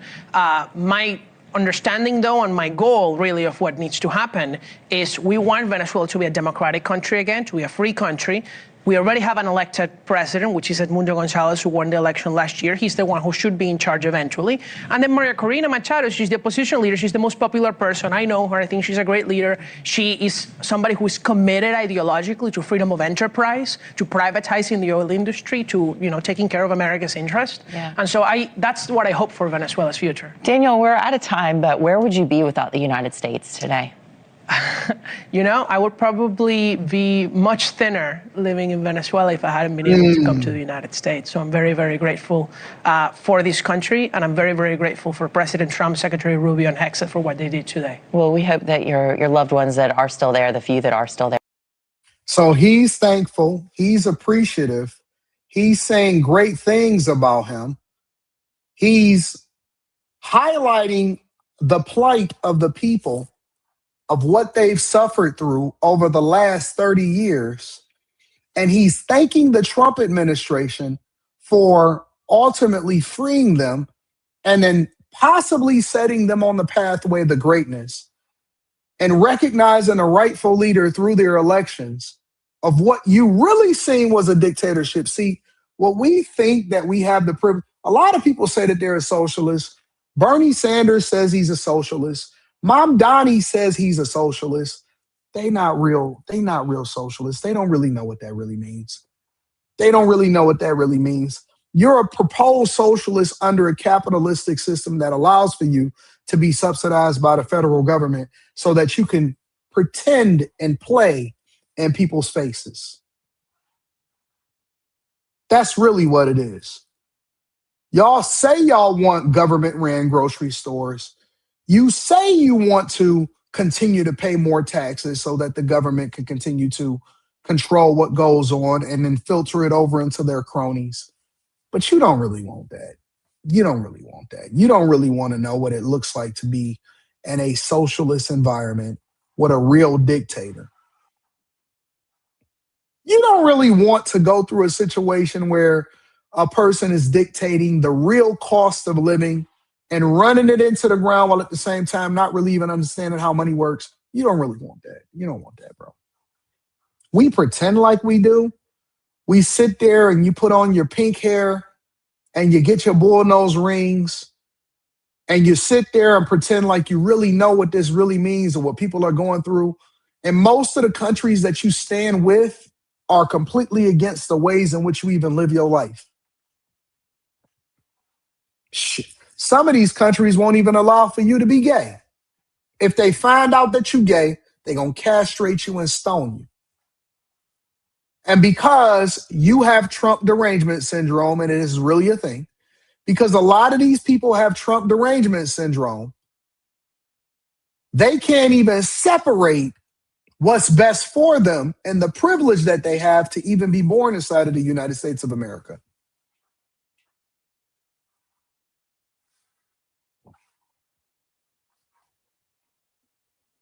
These people are excited, ecstatic at a possibility of even being able to get back to normalcy. They love for America to come in and run that. You know why? Because they've been suffering for so long. They really don't even know what life looks like. They got to talk to their people outside of the United States of America to try to understand what life looks like.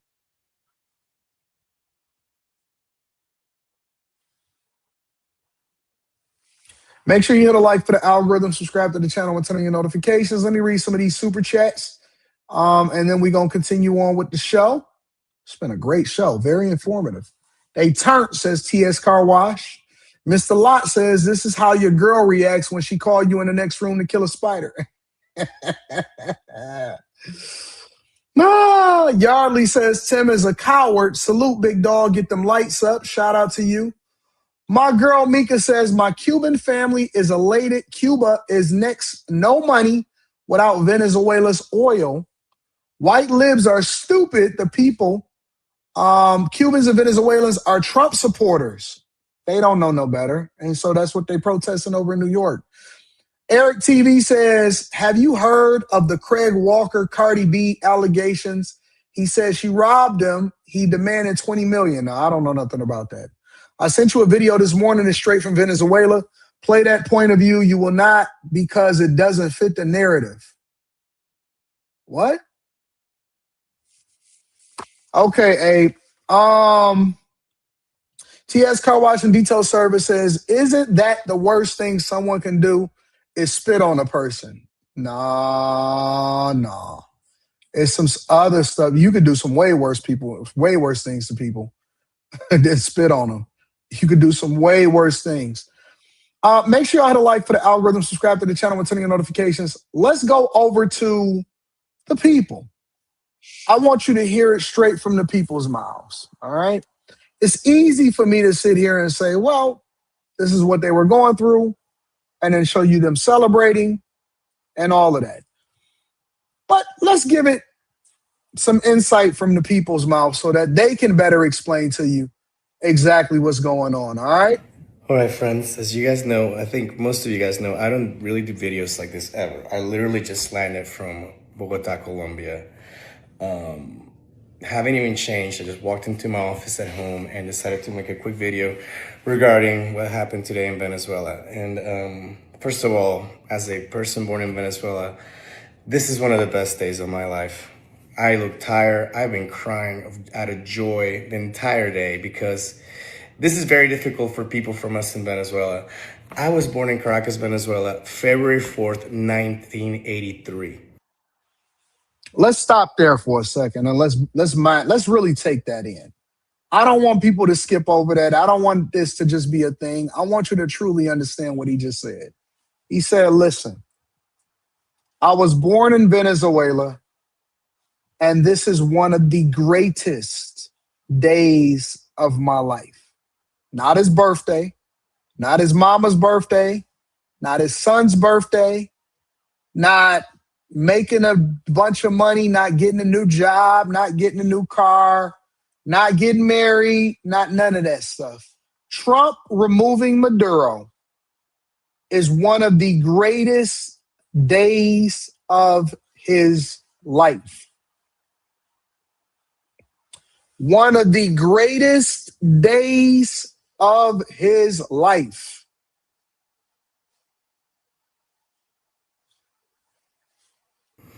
On February 4th, 1992, the day that I turned 9 years of age, my mother woke me up at 7 in the morning and told me I didn't have to go to school that day. It was a school day. The reason was because of the false attempt, the coup d'etat of Chavez against President back then, Carlos Andrés Perez. I saw it all on TV. Chavez came in to Caracas, killed a bunch of people, and got on TV.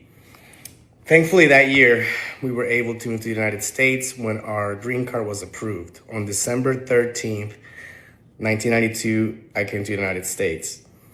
5-6 years later, Hugo Chavez takes over, and the country has never been the same. I have not been to Venezuela in 28 years, not because I don't want to, because I cannot go without a Venezuelan passport because of the situation in Venezuela. It got so bad that we didn't even send money to our family members. We were sending boxes of food because there was nothing to eat. So today is one of the greatest days of my entire life. I've been waiting for this for so long.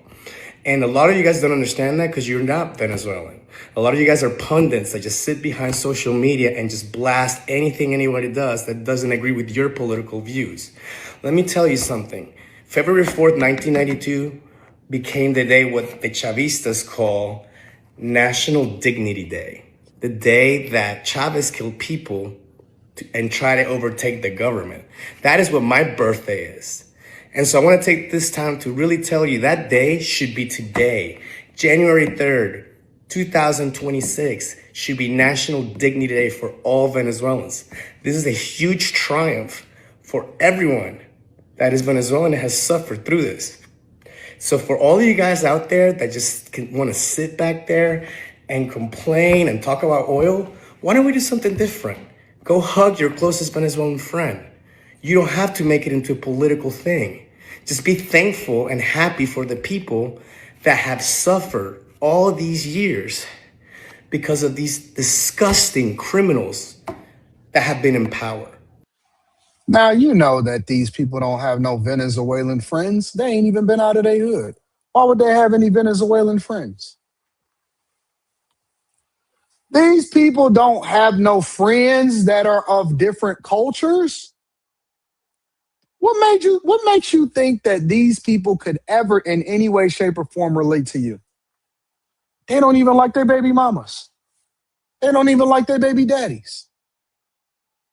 They don't have no clue of what other people other international problems, trouble, issues. What? Why would they have any insight on what's going on from that front? They don't even know what's going on in their own city. Do you know that I know people that have lived in Detroit their entire life and they know nothing about what is happening downtown? They don't, bro, listen. I don't know what your name is, but I'm going to just call you, I don't know. I don't know a name to give you. I'm going to call you Venezuelan. Mr. Venezuelan, do you know that most of our people here in the United States of America don't even know who their senator is? They don't even know what district they are in to be represented. If you ask the average American who their city council person is or who their alderman is, they could not tell you because they have no clue whatsoever. And they got the internet right there at their fingertips. Most of the people, bro. The majority of the population does not even vote, yet they all overnight became experts in international relations and oil. The majority of the population, especially if you go into the urban core, they don't even know who their city council person is, but they became experts in international relations overnight. Somehow they had Venezuelan connects and friends. They big meats now. They still believe Obama's president. Don't even own a passport. Voter registration, non-existent. Some of these people can't even, bro, listen. Why would I sit there and discuss where most of the people don't even have a valid driver's license and can't even drive down the street without worrying about getting pulled over? They driving on a suspended license, bro. You know what I'm saying, Molly? They driving on a suspended license, having a conversation and telling you what Trump is doing in a whole nother country.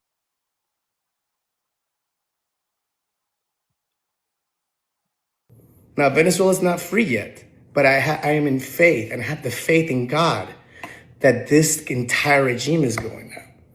So be a friend. Give a hug to your Venezuelan friends. And stop trying to spin everything to political views.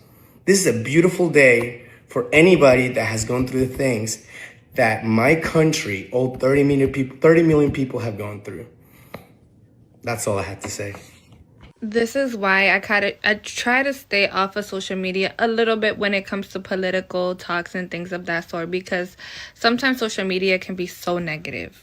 But being that I personally know, like this time I personally know people that are Venezuelan. My mom is Venezuelan.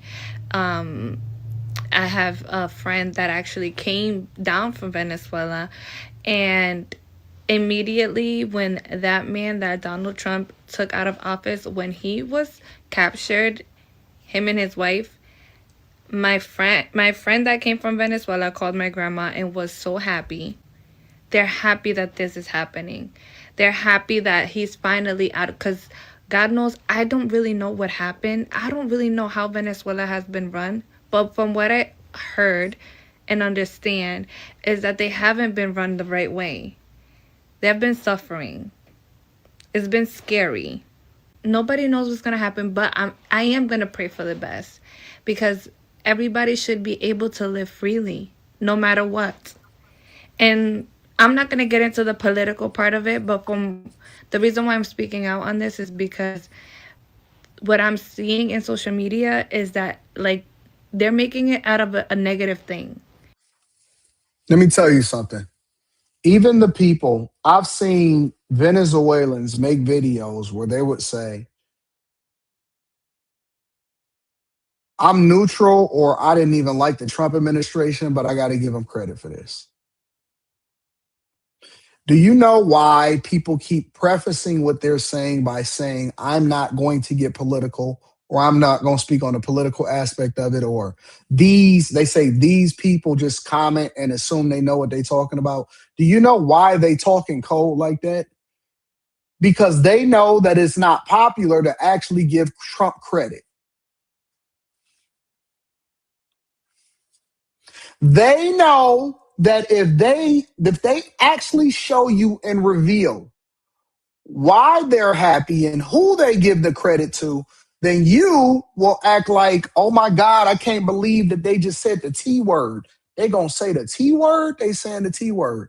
The reason why people are so careful with their words and saying, hey, y'all can't tell us, just celebrate, just this, just that, is because they're afraid of their social media following holding them accountable and criticizing them for actually giving Trump credit for the things that he did to help save and liberate their country.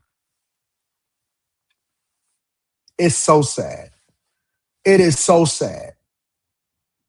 It is so sad that we live in a country where people have become so deranged, Trump derangement syndrome, that you can't even say thank you for saving me, for the things that you did to help liberate my country, and for making sure that not only did our troops get home safe. Do you know that there was people that criticized Trump for giving the troops bonuses on Christmas?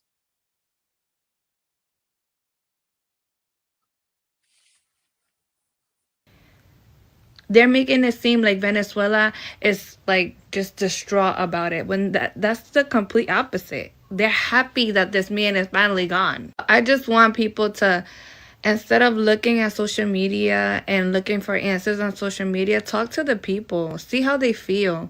See if this is something that they really wanted. Like, this is something that clearly needed to happen, and nobody knows what the outcome is going to be, but can we just hope for the best for them? Can we just hope that this happiness is now this is going to be the start of a growth in that country that needed to happen. What matters is the people, how they feel, and what their reaction is positive. I genuinely want to know why the media is making it so negative when the people of Venezuela are literally celebrating in the streets. That's where this doesn't connect for me. Well, it's not going to ever connect for you or anybody else because you don't understand it. The library, what is this? I don't usually, now I know the chat is going to hold me accountable for responding to you. But you said, Anton, I am really surprised to see you relying on women's emotional reactions to support your argument. Did you not just see the guy that said, did you just come in?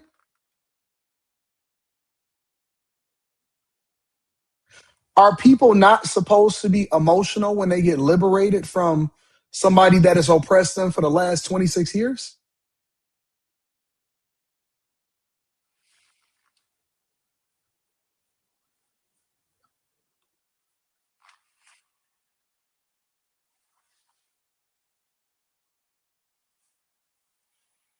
So I'm not supposed to take what women say into consideration when it comes to the freeing of Venezuelans.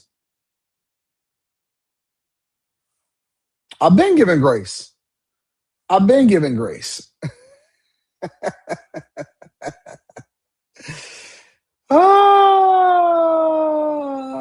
You know what? I'm just happy for the people in Venezuela.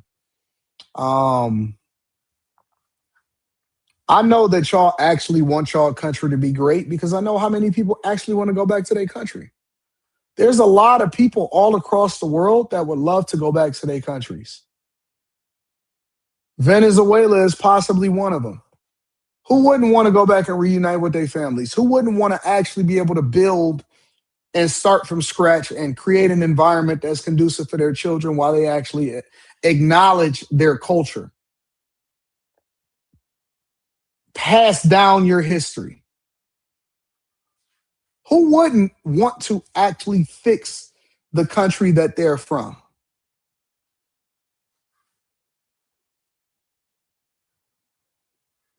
Everybody wants to fix where they're from. Everybody.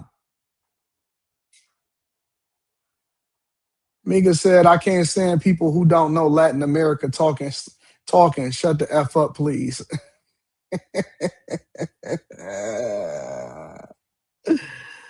I mean, it just is what it is, though. You got to let people rock out. You got to let people be as ignorant as possible because they don't know any better. What else is there supposed to do? How else should they react when you don't know anything and you operate out of ignorance? You know what I'm saying? Make sure you guys hit a like for the algorithm, subscribe to the channel, and turn on your notifications. Let me get into some of these super chats, and then we're going to get into what we got. Oh, Bernie Sanders, I think, is coming up next. Yeah, we get to get into some liberal reactions. I like that. I like that. Sterling says pink hair, nose rings is diabolical. That's normal. Mexico is next. We want free cocaine and tacos, says Poster Mogul. You on your own on that one, big dog. Keisha Holloman says, I joined the Bag Chasers last week and thank you for keeping us informed. I got you. I'm on it. Yoas Eric TV says they don't like life. Wanted unborn babies.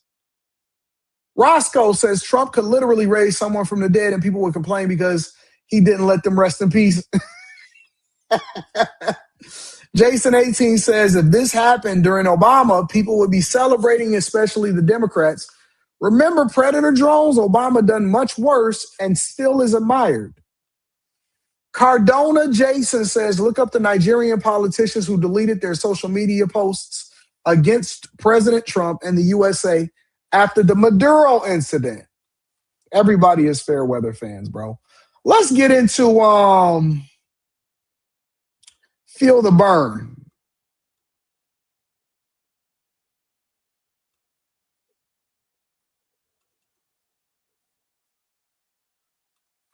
Thanks very much for joining me. Donald Trump has once again shown his contempt for the Constitution and the rule of law. Let's be clear.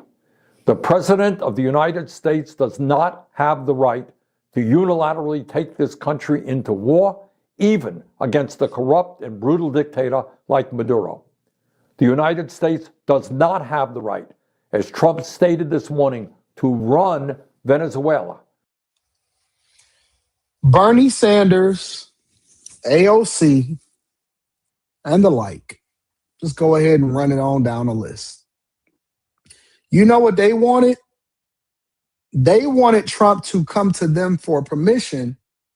And that's one of the reasons that Trump said he couldn't talk to them because, first of all, there would have been leaks because they ops. Because they're ops. There would have been leaks, which would have compromised the entire mission and possibly led to the deaths of some of our military members. He wanted Trump to come to them and get permission to do some of the stuff that he did to ensure that the Venezuelan fake president, Maduro, was able to still maintain power.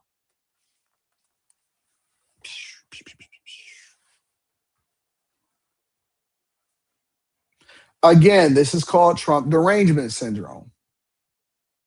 And the first thing that they did, because Bernie Sanders is reading here, the first thing that they did was get their producers to develop a script so that they can go against the Trump administration. And this is the thing that I'm wondering. Has Trump ever did anything right in the eyes of Democrats? Anything. Has Trump ever did anything, and I mean anything right in the eyes of Democrats?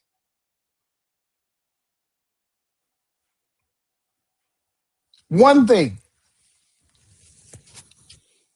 They didn't want them to deport illegal migrants, and they let the Biden administration let everybody in. They fought against birthright citizenship, even though that was something that was allocated towards descendants of slaves.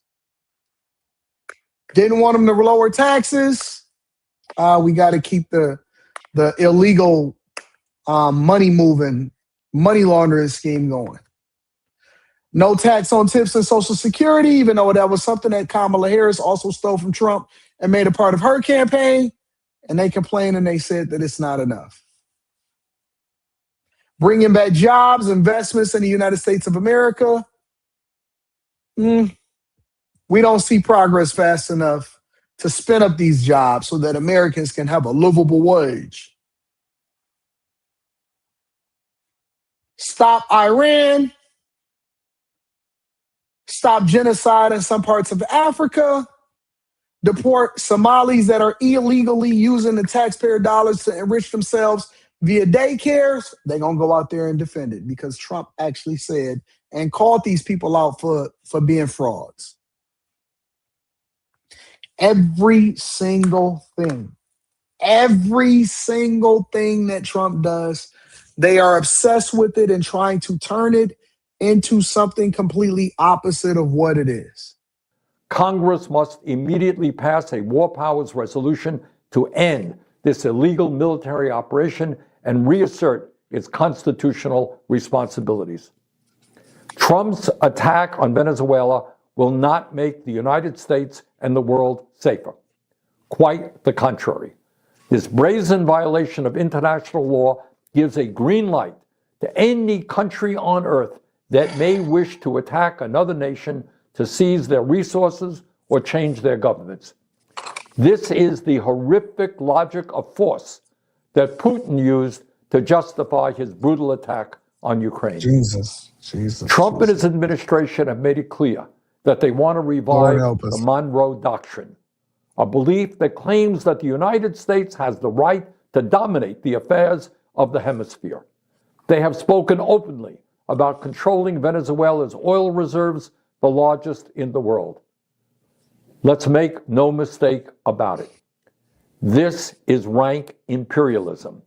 It recalls the darkest chapters of U.S. interventions in Latin America, which have left a terrible legacy. Thank you for the It super chat. I'm will going to read and that should shortly. be condemned by the democratic world. Trump campaigned for president on an America First platform. He claimed to be Thanks. the peace. Especially when it comes to running illegal drugs into the United States of America. You know what else I figured out? I've learned that Democrats don't want drug-free cities. Ding! Democrats don't want drug-free cities because a sober mind is a dangerous mind. They do not want cities where Fenty is not flooding the streets. They do not want cities where the citizens are happy. They do not want any kind of peace. They continue to advocate for trouble. They do not want you to ever pull yourself out of poverty because then you wouldn't tie yourself to the federal government, which leads to voting Democrat. They don't want anything good for the United States of America. Just vote blue no matter who. Vote blue no matter who. Peace candidate. Well, at a time when 60% of Americans live paycheck to paycheck, when our healthcare system is collapsing, when people throughout this country cannot afford housing, and when artificial intelligence threatens millions of jobs, it is time for the president to focus on the crises facing this country and end the military adventurism abroad. Trump is failing in his job to run the United States of America. He should not be trying to run Venezuela. Thank you very much. No, thank you, Senator. Thank you, Senator, for continuing to confirm why I left the Democratic plantation in the first place. Thank you, Senator. I mean, God forbid that we continue to run drugs into this country. God forbid we continue to enable China. God forbid we continue to enable Russia. God forbid we continue to sell oil over to them for nothing, giving it away. God forbid that the people continue to be oppressed over in Venezuela. Because guess what? When you make these other countries better by removing the oppressive regimes, you know what you do? You get less people trying to come over to America. Because all they want is hope and an opportunity in some instances to be able to thrive and then create their own jobs and then have infrastructure that allows for them to be able to thrive. That's what's happening down in Mexico. People want to actually remove the cartel and live a normal life. And live a normal life. People want to remove the cartel and live a normal life. Some people asking questions in the chat. Some of y'all don't have profile pictures. Others of you have a reputation for saying the dumbest shit or asking the dumbest things. And so you've created a narrative about yourself that prevents people from wanting to engage in you.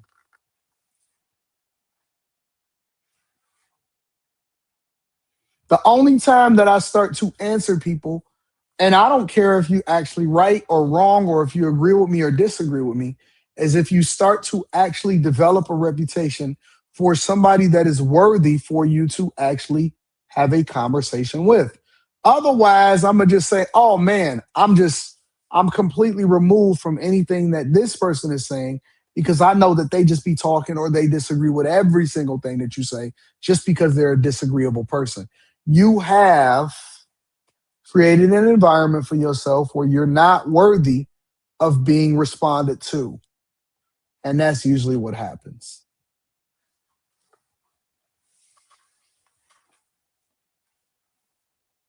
Yeah, they don't want to stop this. Why would they ever want to stop it? Because then you turn off the money phone. You turn off the spigot. That's what people, I keep trying to tell people, Democrats don't want to actually fix anything. They never have. Democrats, the objective from a Democrat was never to fix anything. It was to continue to tie you to the federal government. Why would they ever want to fix anything? That ain't never been the play. It's never been the goal to fix anything inside of this country from Democrats. It's to give you the illusion that they actually want to so that they can continue to get your vote and tie you to the federal government. Yes, they prefer a codependent. They prefer a codependent. I think that Bernie Sanders is wrong. I think that he knows that he's wrong. I think that it is necessary for us to step in to certain situations, especially when it threatens the interest of what happens here inside of the United States of America. Make sure you guys hit a like for the algorithm, subscribe to the channel, and turn on your notifications. Let me read some of the super chats, and then we're going to go on from there. We got some other stuff that we want to address. Abe the Hunter says U.S. Constitution gives Congress the sole power to declare war. Article 1, Section 8. Well, we're not in war. Who's at war? Lord B. Golfing says, what up, Anton? I just want to thank you for the Bag Chaser content. I have grown my lo-fi music channel a good bit with the help of the info from the Patreon. About to run this bag up. Peace and blessings. Do y'all want to know why I don't include any other music inside of my videos, whether it be in the form of the beginning, the middle, or the end? You know why I don't have an intro with music on it? Do you know why I don't have an intro with music on it? Let me tell you why I don't have an intro with music on it. It's because I don't trust people. I don't trust people. I heard of an incident where a person lost their channel because a person copyrighted them because they gave the music to play on their channel. And the person basically held the channel for ransom, saying that I'm a copyrighted if you guys don't allow for me to take place and get some of the profits. I don't trust people. I don't trust people. Wesley Turner says, so Bernie is defending China, Russia, and Iran, exploiting Venezuela and destabilizing the Western Hemisphere. Bernie sides with America's enemies.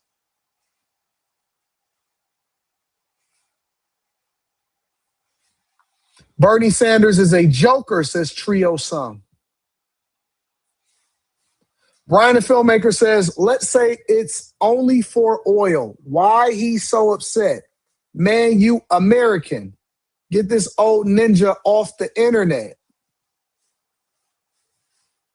Hey, Call Me Mr. Bibb says, I was done with the Democrats when I applied for grants that were specifically for minorities, and the immigrants got all of the grants that I got denied. Jason A-Team says they don't want a drug-free issue because Big Pharma and a lot of other healthcare issuers are tied to drug use, retreats, rehab, etc. It's big in healthcare. Chris, what up, Chris Watkins? I appreciate you. Aaron Lucas says, you really think Congress didn't know? I don't know. Change the Narrative says, what up, though, AD? Can I get you to give me a live review on one of my songs before you end the live stream? I'll rap about the Lord. You don't want me to do that, bro. I'm pretty harsh on music. I'm really, really harsh on music. Hardcore News says the president has constitutional authority as commander-in-chief to initiate limited short-term military actions without prior congressional approval. Yeah, I think I had read that somewhere. Chris Watkins says CAG combat applications group equal Delta Force. Nichelle says San Fran mayor signed a no fund reparations bill. Yeah, I seen that too. By the Secretary of State, Marco Rubio. Mr. Secretary, thank you for joining us this morning. President Trump was pretty clear yesterday. He said the United States is going to run Venezuela. Under what legal authority? Dang, he didn't even wait. He didn't even think about it for a second. He just went right into the right into the negativity. Well, first of all, what's going to happen here is that we have a quarantine on their oil. That means their economy will not be able to move forward until the conditions that are in the national interest of the United States and the interest of the Venezuelan people are met.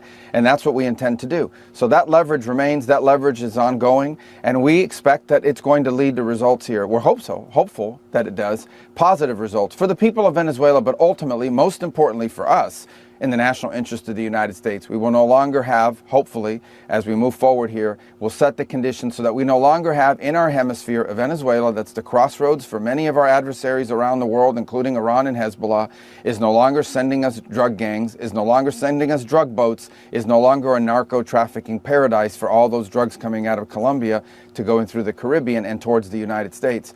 And obviously, we want a better future for the people of Venezuela. We want them to have an oil industry where the wealth goes to the people, not to a handful of corrupt individuals and stolen by, pirates all over the world. That's what we're working towards, and we intend to use the leverage we have to help achieve that. Y'all think that Marco Rubio can eventually become president of the United States of America? Marco is smart.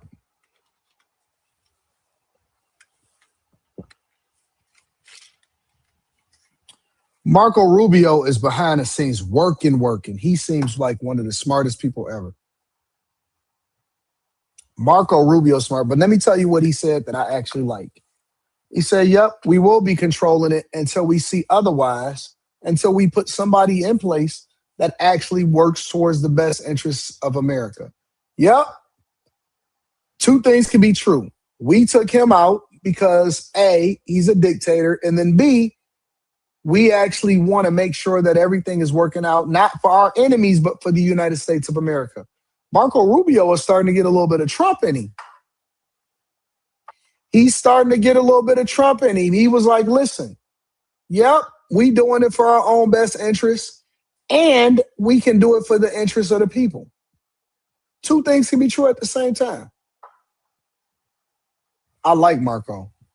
Let me ask the question again. What is the legal authority for the United States to be running Venezuela? Well, I explained to you what our goals are and how we're going to use the leverage to make it happen. As far as what our legal authority is on the quarantine, I'm very simple. We have court orders. These are sanctioned boats, and we get orders from courts to go after and seize these sanctions. So I don't know, is a court not a legal authority? So is the United States running Venezuela right now? Well, I've explained once again, I'll do it one more time. What we are running is the direction that this is going to moving forward. And that is, we have leverage. This leverage we are using and we intend to use. We started using already. You can see where they are running out of storage capacity. In a few weeks, they're going to have to start pumping oil unless they make changes. And that leverage that we have with the armada of boats that are currently positioned allow us to seize any sanctioned boats coming into or out of Venezuela, loaded with oil or on its way in to pick up oil, and we can pick and choose which ones we go after. We have court orders for each one. That will continue to be in place until the people who have control over the levers of power in that country make changes that are not just in the interest of the people of Venezuela, but are in the interest of the United States and the things that we care about. That's what we intend to do. Was asked yesterday, the legal authority is the court orders that we have. When the president was asked yesterday who will be running Venezuela, he said it was you, he said it was the defense secretary, he said it was the chairman of the Joint Chiefs of Staff. Are you running Venezuela right now? George, I've explained again that the leverage that we have here is the leverage of the quarantine. So that is a Department of War operation, conducting, in some cases, law enforcement functions with the Coast Guard on the seizure of these boats. I'm obviously very intricately involved in these policies. And by the way, very intricately involved in moving forward and what we hope to see some of these changes being addressed. Unfortunately, the person that was there before, who was not the legitimate president of the country, was someone we could not work with, was someone that we could not. He had already suckered the Biden administration a couple of years ago on a deal he didn't keep. And this is someone we simply couldn't work with. We are hopeful that there are people in place now. We're going to find out. The proof will be in what they do or fail to do, that will start making some of these changes that will ultimately lead to a Venezuela that looks substantially and dramatically different from what's been in place for 15 years. But our number one objective is America. We care about Venezuela. We want it to do well moving forward. But our number one objective here is America. No more drugs, no more train de agua gangs coming our direction, and no more an area of the country in our hemisphere that becomes a crossroads for every single adversary we have around the world. Hezbollah, Iran, all of them have turned it into their playground. That can't and will not continue under this administration. So is it your position? People forget about that part too. People forget about the fact that the Biden administration actually allowed for Venezuela, and Trump said it. He called it. He called it during the campaign. He called it in 2024. He called it in 2023, because multiple different things can be true at the same time. Why do I have to be singularly focused on one issue? Why can't I stop drugs from coming over here that we don't benefit from at all? And I want to stop illegal migrants from coming over here. And I want to limit China's access to Venezuela's oil. And I want to solve for the fact that Maduro does not have the interests of America in their best interest. And I want to have access to all of the business that they're doing going forward, because I want them to do business with the United States of America instead of doing business with other countries that are our adversaries. Why can't multiple different things be true at the same time? Multiple different things is true in every situation that I talk to. Shit, even when it comes to content creation, I don't want to just listen. I want to add value, and I want to make a lot of money doing content creation, and I want to work with people, and I love doing content creation, and I want to have an impact and have a legacy at the same time. Is it only one thing that us as humans, we want more than one thing from every interaction that we have with anybody, including the women in our lives. I want food. I want you to cook for me, and I want to have good sex with you, and I want to travel with you, and I want to lay next to you at night, and I want to have good conversations, and I want you to be a good mother to my children. This is not an or. This is not an either or. This is an and conversation that we're having. Oh, absolutely, it has to work for America's best interest for us to be able to participate in this. But at the same time, multiple different things could be true. Why are we only limited to one thing? Why are we always so singularly focused? That's your problem now. That's your problem now. That's why you can't find a halfway decent chick, because you want a baddie, but she wants your money. She don't want your money and companionship and to have good conversation and to have your children and is interested in laying with you. She just wants your money. So it's 100% transactional. She don't love you. You know what I'm saying? She don't love you. There's no and in your relationship. It's money, buy. That's why she don't stick around when you go through something. She like, you know what? There's something else out of there. Or, because that's what your relationships are. It's the or conversation. Oh, he got some money, but it's an or but for you. But he got more money. He got more money. Guess what? You can like your job and you can make money from it. You can like what you do and like going to work every day and make money from it. We could solve for a problem by freeing Venezuelans and allowing for them to praise us because Trump administration came in and saved them, and it was the only military that was able to do it while doing good business with them, while limiting the access for our adversaries to be able to take advantage of their resources. No. According to Abe, it's only one thing that we like here. We only over there for one thing. Not this, not that, not that, not that, not that. Trump is no. Trump is not a businessman. He can't see multiple different ways in which he can benefit from this thing while at the same time it benefiting the people that we do business with. It's only one thing.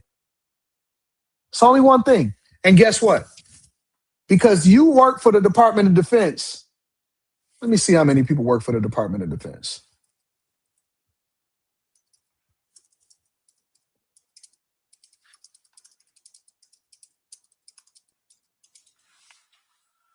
Wow. So I'm supposed to take what you say to mean more. There are over 3 million people that work for the Department of Defense. But I'm supposed to take your word for it, and that's supposed to stand more than the research that I've done for myself. 3 million people work for the Department of Defense. 800,000 civilian employees, making it the largest employer in the U.S., but I'm supposed to take your word for it because you named DOD. That's supposed to like blow.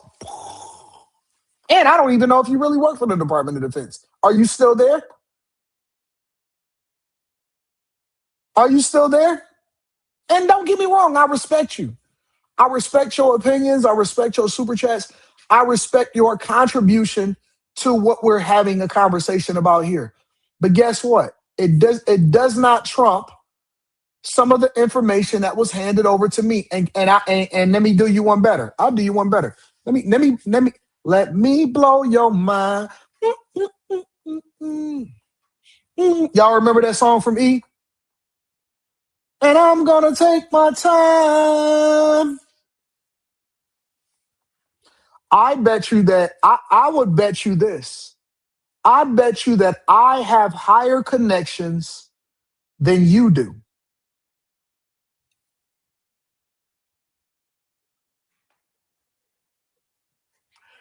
Your little position at the Department of Defense, and I don't want to call it little, it's recognizable. I acknowledge the people. I bet you I could make a phone call and get closer to the source than you do. At any point, I could make a phone call and get closer to the source than you can. People acting like I don't have access, like I ain't got friends in high places, like I ain't making inroads, like I don't have contributions.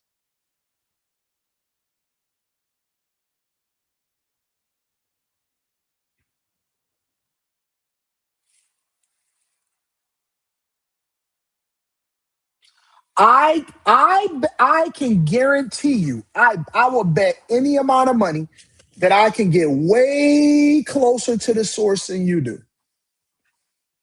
Whatever it is that you think you know, whatever clearances that you have, I'm above that.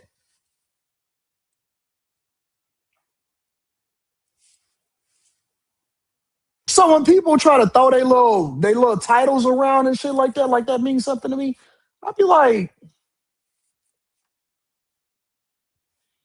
is that supposed to mean something to me?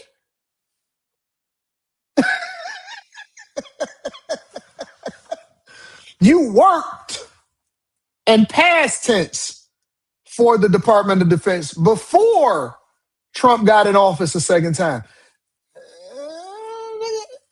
Is that supposed to mean something to me? Somebody says, see, there you go, Anton, doing too much thinking you Jesus. No, I don't think I'm Jesus. I'm Anton from AntonDaniels.com. And I got more connections than most of these niggas that's out here running around having conversations about what it is that they do.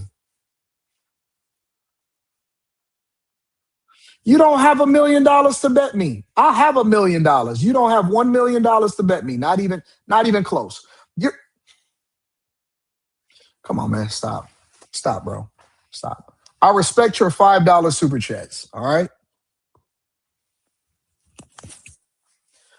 Listen. You do not, in any way, shape, or form. You have no clue the rooms that I've been in. You have no clue the type of access that I have. You do not, in any way, shape, or form, have even remotely the type of connections that I have. I could make a phone call right now and be in a place that you would never even imagine, that you couldn't, whatever your security clearances are, you could never get into the places that I can get into. At all. Not even a little bit.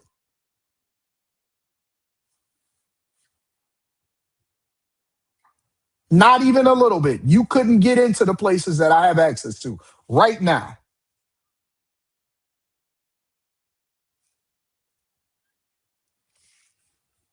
Position now that the vice president, Delcy Rodriguez, is now the legitimate president of Venezuela? Well, this is not about the legitimate president. We don't believe that this regime in place is legitimate via an election, and that's not just us. It's 60-something countries around the world that have taken that view as well, including the European Union.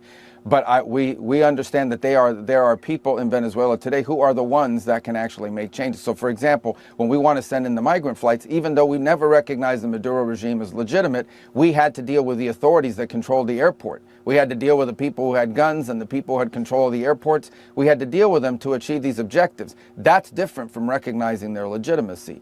Ultimately, legitimacy for their system of government will come about through a period of transition and real elections, which they have not had.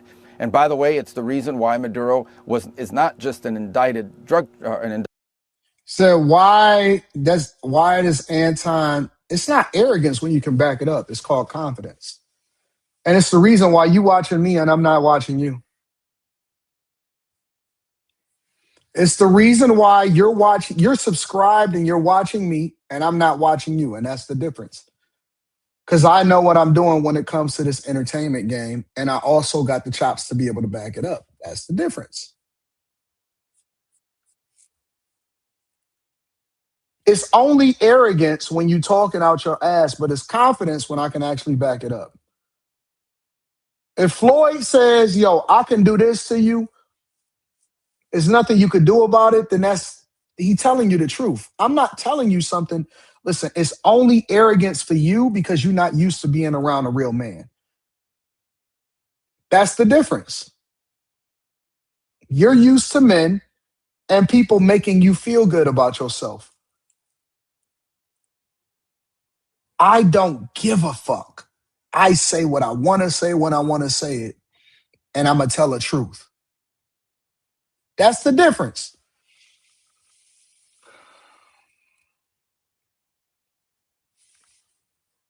She said, fight for nobody but yourself. I'm fighting for your mouth. I'll fight for your mouth to be in my lap. That's about all I need from you, though. I will fight for your mouth to be in my lap. No teeth. This is how y'all want to start off with 2026? Is this what we doing?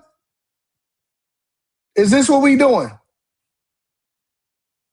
Focus. Focus.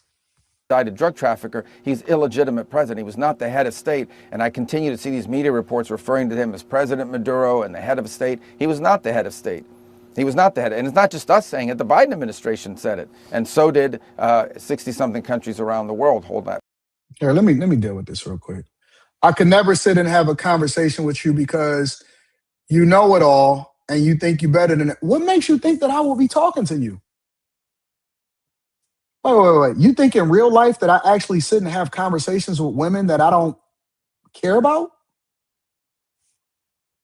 I think, listen.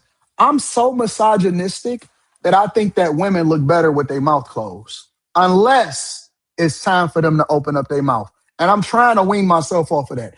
I told people on After Hours on Friday, I told Kara, I said, I'm trying to actually get away from needing so many women to have their mouth open when they got their head in my lap. I don't listen to women in real life. I think that women are good for doing the things that I instruct them to do. I don't know if you know who I am, but this is the truth. I would never have a conversation with you because I'm not interested in talking to women who should be doing things that domesticated women are supposed to do. You think that I take advice from women? You think that I would pick your brain to try to figure out where you stand on certain issues? You think that I listen to women in real life and that I would actually sit there and say, oh man, that's crazy. I don't listen to women. Fuck is you talking about? I'm not a feminist.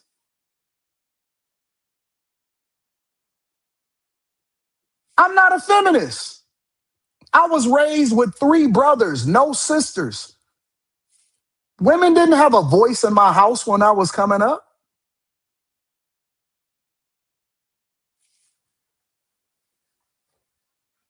What are you talking about?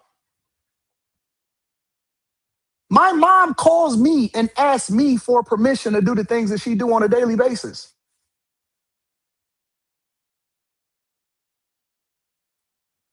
What are we talking about?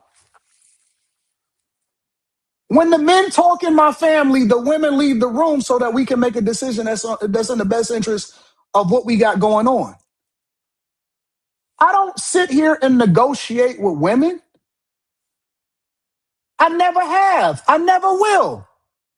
I take what they say into consideration, and that's it. What makes you think for any reason that I would ever allow for you to be in the same room as me? Are you crazy?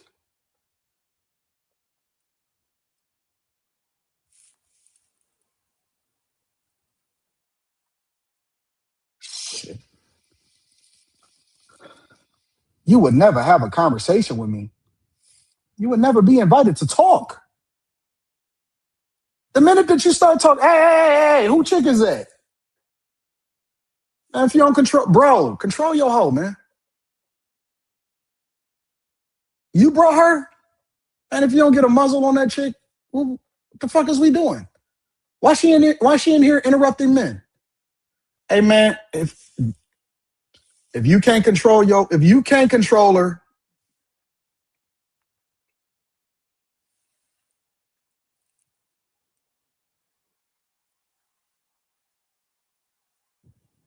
we don't even respect men that allow their women to speak out of turn when they're around us. That's the honest to God truth. If you've ever seen me move in a room full of women, if you've ever seen me move around with my chick, if you've ever seen a meetup, you know better. You know how I move. I don't play that game. I don't sit here and go back and forth. I don't argue with women. The fuck is you talking about?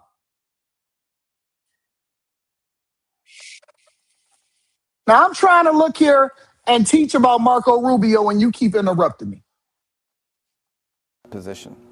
The president said that you spoke with the Vice President Rodriguez and that she promised to do whatever the United States needs. But in her televised statement, she was pretty defiant, saying that Maduro is still president and that the Venezuelan people will no longer be slaves or the colony of an empire. That's a quote. What exactly did she say to you, and what comes next? Well, we're not going to judge moving forward based simply on what's said in press conferences. We want to see action here at the end of the day. Rhetoric is one thing. You see rhetoric for a lot of different reasons. There's a lot of different reasons why people go on TV and say certain things in these countries, especially 15 hours or 12 hours after the person who used to be in charge of the regime is now in handcuffs and on his way to New York. So what I will say is moving forward, it's very simple. We're not going to be reactive here to statements at press conferences or what people say in a certain interview or what some media post somewhere. What we are going to react to is very simple. What do you do? Not what you're saying public. What happens? What happens next? Do the drugs stop coming? Are the changes made? Is Iran expelled? Is Hezbollah no longer able and Iran no longer able to operate against our interests from Venezuela? Does the migration pattern stop? The drug trafficking boats end? Do you deal with the ELN and the FARC, two narco-terrorist organizations who control territory and operate with impunity from the territory of Venezuela against the interests of Colombia and the United States? These are the things we want addressed. If they are addressed, that's how we'll judge it. If they're not addressed, that's how we'll judge it. And what happens if they're not addressed? Well, as I said, we retain all the options we had before this raid and this capture and this arrest was made. We continue. The quarantine is in place right now. If you are a sanctioned boat and you are headed towards Venezuela, you will be seized either on the way in or on the way out with a court order that we get from judges in the United States. We will continue to enforce our sanctions. And that is going to continue to happen until such time as changes are made. I cannot overstate how crippling this is for their future. On the other hand, there's an alternative to that. And here's the alternative. And that is an oil industry that actually benefits the people, that actually goes to the benefit, not of people, of the people, not just 2 or 3 or 5 people who are stealing it, and certainly not to Iran or any of the other sanctioned entities that we're going after. You know, people hate the fact that we are doing the right thing and that everybody wins in this. Everybody wins in this situation. If you are not, or let me revise that, Venezuela and the United States of America wins in this situation. The people are liberated. They then get to make money and they get to benefit off the resources that's in the ground. And then we also benefit because we limit the resources from our adversaries while at the same time running it up over here in America also. What part of this should anybody complain? We didn't even lose a military member. We didn't even lose a military member. We didn't lose one piece of equipment. Not one piece of equipment. Not one. Everybody benefits. And the people of Venezuela who've been oppressed for the last 40 years also get to benefit from this. Why wouldn't you be happy for them? Why wouldn't you be happy? Because the world is a better place with him being captured and America benefiting as a result of it. Everybody wins. Who's upset at this situation? Nobody should be bothered by this. Everybody should be excited about the possibilities of what's to come after this.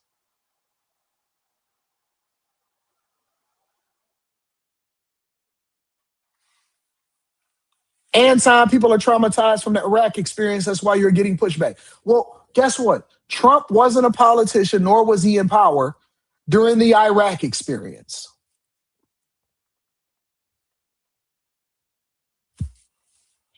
I am one of the first people that will tell you that one of the people that I hated the most and the president that I absolutely am disappointed with the most is the Bush administration. As a Republican, as a conservative, I hated the Bush administrations, the first one and the second one. And I definitely despise Clinton because he finessed more than anybody before. Eric, you've heard me 1,000 times say my worst president of all time is George Bush II. I have always been objective enough to tell you that today, looking back in history, Biden is running a close second.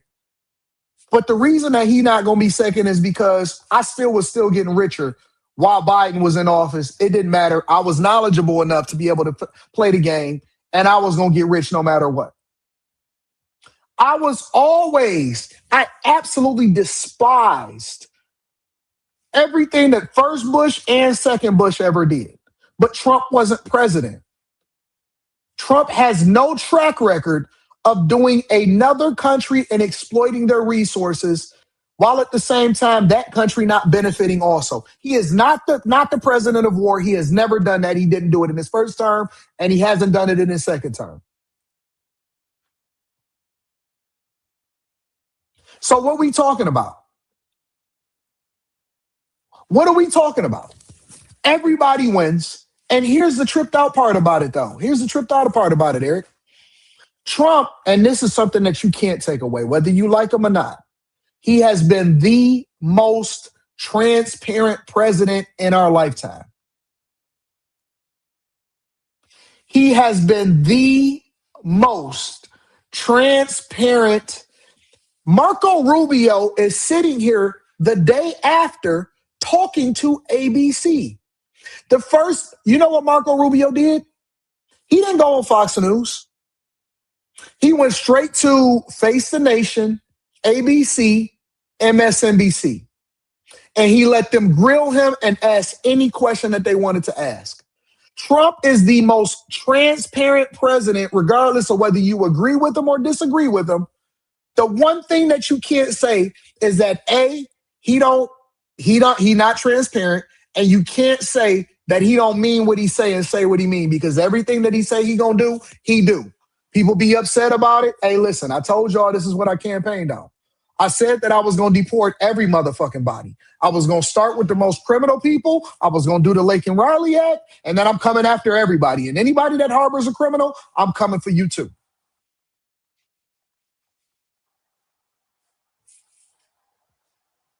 What more can we ask for? We're never going to agree 100% with every single thing that anybody does. But goddamn, if there's any politician that we should trust, at least we should at least at minimal trust that he's going to do what he said that he was going to do.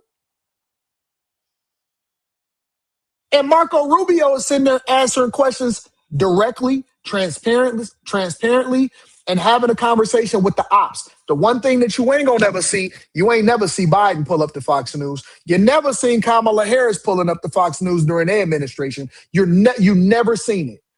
You never seen them allow for anybody to grill them. She was reluctant to go on Fox News even when there was a presidential election. You never seen any transparent. We didn't know whether they was coming or going. We didn't have no clue. They never even mentioned anything about the immigration problem that was happening inside of the United States of America. And then they threw a $25, $26 million bounty on them. What more do y'all want? What more do you want from him? What more do you want?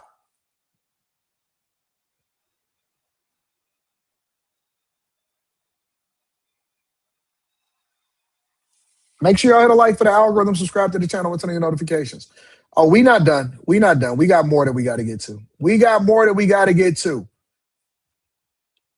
To my ladies, I apologize if I had to put y'all in y'all place today. I'm not apologetic about what I said, but I apologize that I had to be derailed away from what I was already doing. But I think that most of y'all that are familiar with me understand that I truly believe in masculinity. I do not believe in any of this new shit. I don't believe in any of this feminist movement, all of this stuff. I don't. In my household, I get 2 votes. In my household, when we go to the polls, I get 2 votes. I don't apologize for anything that I said because that's how I live my life. You know me. It's certain decisions that women shouldn't even be a part of. What? What's going on? Now, if you want to talk about what we eating for dinner, all right, we can talk about that. If you want to talk about how what vacations you want to go on, cool. If you want to talk about what car you want next, or you want the G63 G-Wagon, I got you. I got the order in for you. If you want to figure out what it is that you can do as far as what concert we want to go to, cool. A woman's place is to enjoy life and make life easier for the things that I'm already doing. If you want to give me some insight because you heard something, if you want to bring me some more business, cool. We can talk about that. I'm not interested in talking about political issues or business. That's not your place. Your place is to enjoy life. Your place is to sit down. Your place is not to sit here and have talks amongst men. You can be informed, but I wasn't asking for your advice at all. Never was I asking for your advice. Not on things that men are supposed to take care of. That shouldn't even be your place. Who are you talking to? You know what my chick know? How to start up a car and drive. She don't even know what side is the gas tank on. Oil changes, what? They don't even know nothing about that. They don't know nothing about that life. And nor do they want to know. They live in a bubble of security while you masculine ass want to sit here and have conversations back and forth. I don't do with that at all. That's not about that. I don't know nothing about that.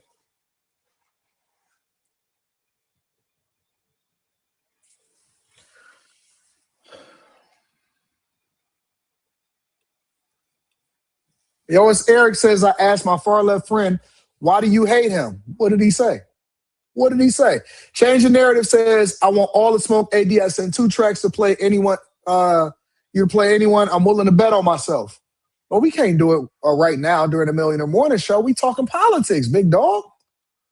Lord B. Golfin says the fact that there will be 2 competent candidates for the Republican Party is healthy for the process. That is healthy for the process. I like that. Hardcore News says the War Powers Act of 1973 only requires the president to notify Congress within 48 hours of sending the armed forces into action. It limits engagements to 60 days plus a 30-day withdrawal period. This is 100% legal. Hey, they was only over there for an hour. It was in and out in an hour. Yo, as Eric TV says, I was never part of the Democrat Party. Malcolm X warned me about white liberal black boule.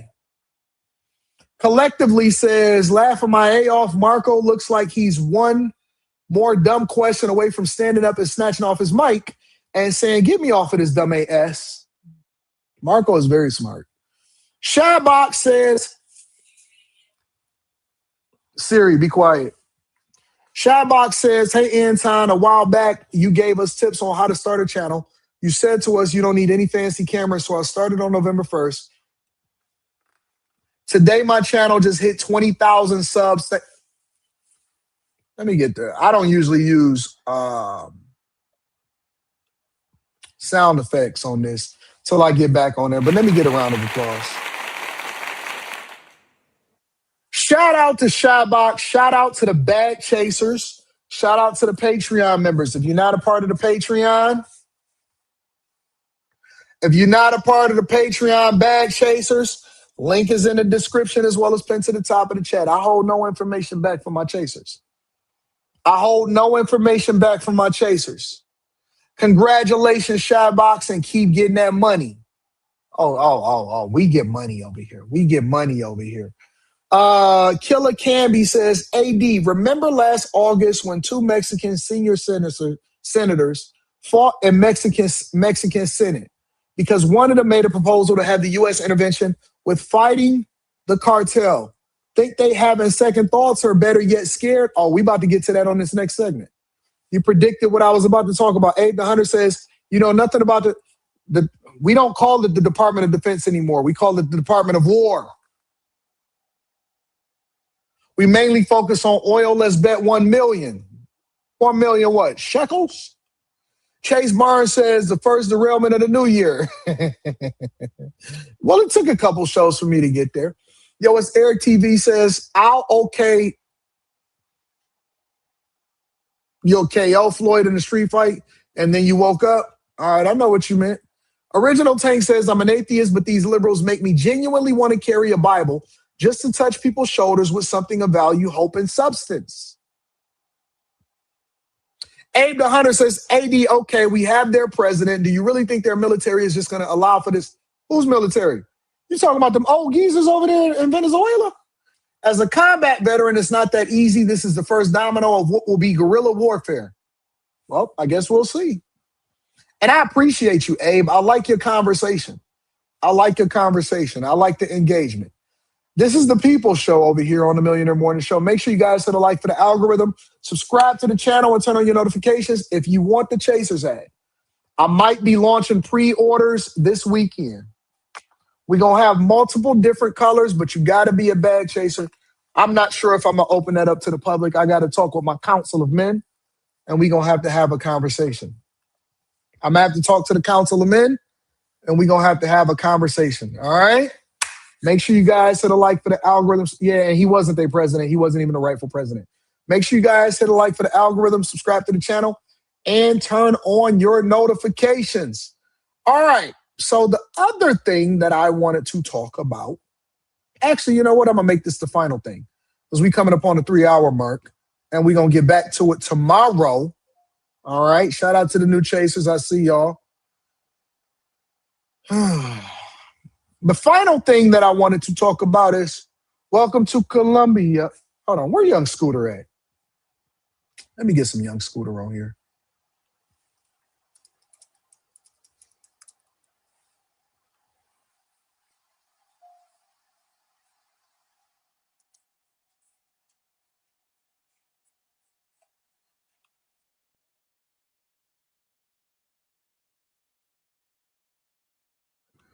Let me get some Scooter on here before we get to the final portion of the show. Before we get to the final portion of the show,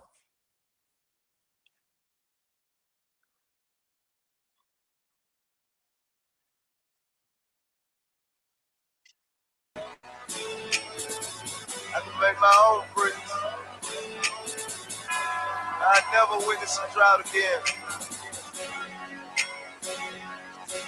Black Migo gang.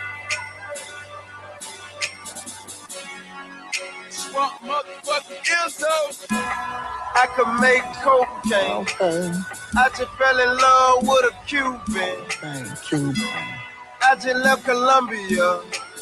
Always making bricks, me and Hector. Teach them how to remix, gave me metric tons. Isabella, that's a little sister. She love me cause I know what them bricks do. I can serve you, I pull tricks too. But I can make cocaine. I promise you'll never see a drought again. I fly back to Colombia. I always make the $1 million run. I can make cocaine. Hold on. We might have to go with the video on this one. Might have to go with the whole video on this one. We don't want to go with the uncut version. We're gonna go with the World Star version. Rest in peace, young Scooter. That's all we got for y'all today on this Scooter. We're gonna get away from that because we gotta get back to the regularly scheduled show. Again, rest in peace to young Scooter.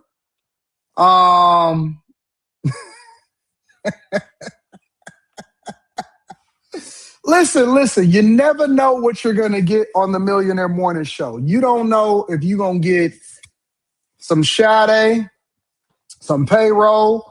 We might go back to the mixtape era and start talking about young Scooter. You don't know. You don't know. You might get cussed out.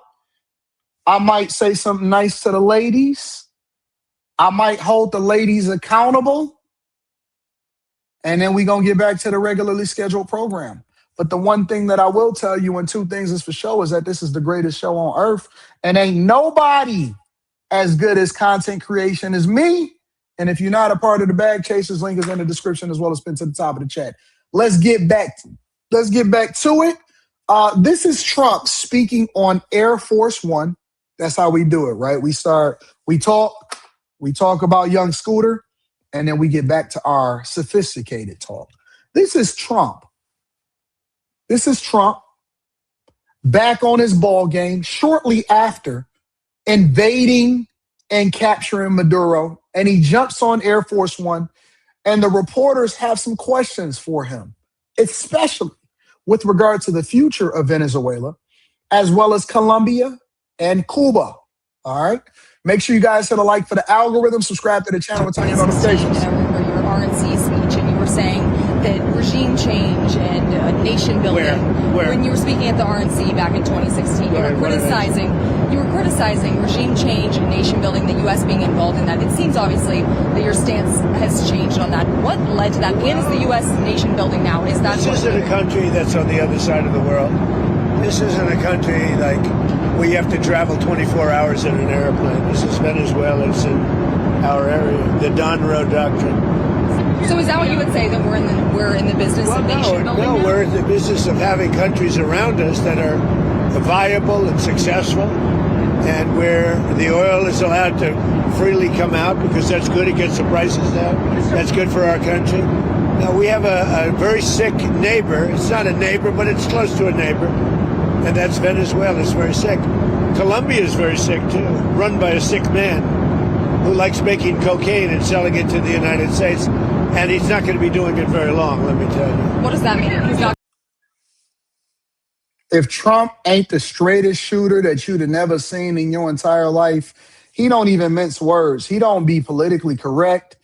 He ain't trying to hide what people is doing. He's saying the open thing that everybody already know. He's saying, listen, what we did over there in Venezuela, because really this is all this did was set the precedent. And all of that tough talking and all what ain't gonna happen and what you thought was happening with previous presidents, that's not happening no more. And he basically told him, he said, listen, in Colombia, I'm watching, we coming. Cuba, we watching, we coming. He telling them, he said, listen, in Colombia, they president is dirty over there. He like to make cocaine. They've been doing it for decades. They've been sending it over here, getting rich off the United States of America, letting their economy boom off of that. because they ain't got nothing else to contribute. And we might come over there soon too. So give me a second. Let me bask in my success when it comes to Maduro over there in Venezuela. And guess what? Guess what? They like to make coke over there. That's what he said. He just said it straight out of his mouth. Hey, man, listen. They like to make coke, and he said it. He didn't say at drugs. No, he said, listen, they like to make cocaine. I just fell in love with a Cuban. I can make cocaine. He said it straight up. Just, you ain't hear him? Let me play it for you again. Around us that are viable and successful, and where the oil is allowed to freely come out because that's good. It gets the prices down. That's good for our country. Now, we have a very sick neighbor. It's not a neighbor, but it's close to a neighbor, and that's Venezuela. It's very sick. Colombia is very sick, too, run by a sick man who likes making cocaine and selling it to the United States, and he's not going to be doing it very long. Let me. Oh, shoot. I would be, man, listen, man, if I'm the president of Colombia, I would be like, God damn. Hey, man, who over there pissed Trump? Who ain't give them their cut? Who ain't giving the United States of America their cut? What we got going on over here? What y'all done did to piss Trump off, man? Hey, Trump. Hey, you know we was just playing, right? No, we just playing. I ain't even like that nigga Maduro anyway. That wasn't even my guy. I would be like, man, listen, bro, I'm chilling. I'm slow motion. I'm not really trying to cause no problems. What you want me to do? You want me to cut off my connect over there to the United States of America? Hey, somebody call Ross. After what y'all just did with Maduro over in Venezuela, y'all shut off all of the power, start throwing missiles everywhere, completely immobilized everybody, and went there and snatched them up in less than 62 minutes? No. I'm good. I'm straight. I don't want no problem. What does that mean? He's not going to be doing it very long. He's not doing it very long. He has cocaine mills and cocaine factories. He's not going to be doing it very long. So there will be an operation by the U.S. and it sounds good.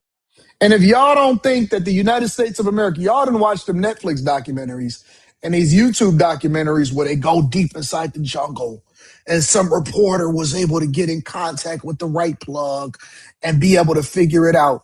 Man, it's technology out there. They probably be watching them like, man, look at that one over there. They crazy. They crazy. I assume that everybody, that's why I live my life like an open book. That's why I live my life like an open book, because I know that they could probably do a satellite and look right at you and see you busting your chick down. Bro, it ain't no secrets. It's how much you can get away with. And if you are relevant enough or significant enough for them to come and get you. You don't think for 1 second that I believe that they can't see directly and know exactly where the cocaine mills are. Hey, Trump, they got 72 cocaine mills. This is where they all at. This is the location. This is to see it.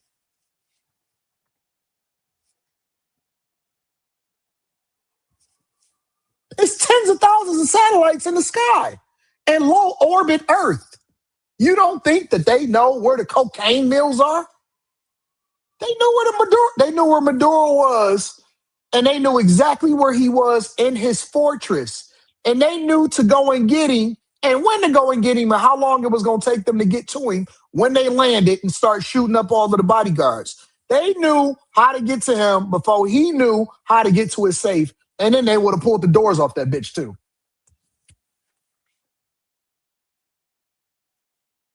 Before they even started launching the missiles in the different bases over there in Venezuela, they probably already had that nigga on the airplane. They probably was just testing missiles over here or over there in Venezuela. They probably did that as a drill exercise, a real life drill exercise to make sure that the accuracy of the missiles that they were using was really hitting the targets that they wanted to hit.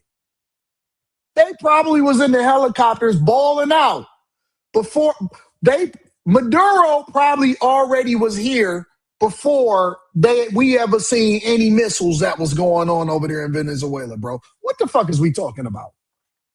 And you think you sitting there in the jungle with your cocaine meals and that you going to keep on doing what you want to do? Man, get the hell out of here, bro. He was probably already here. Yeah. You know why? Because they kill a lot of people, yeah. Secretary Rubio mentioned Cuba yesterday in his remarks. Does the U.S. have a plan to do something? Well, Cuba always survived because of Venezuela.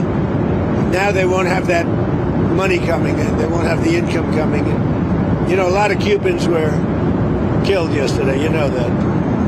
A lot of Cubans were killed. Do you know how many? The bodyguards. No, And he don't even care. Yeah, man. Hey, man, we killed a lot of Cubans that was trying to prevent us to get to him. Lots of them was dead before.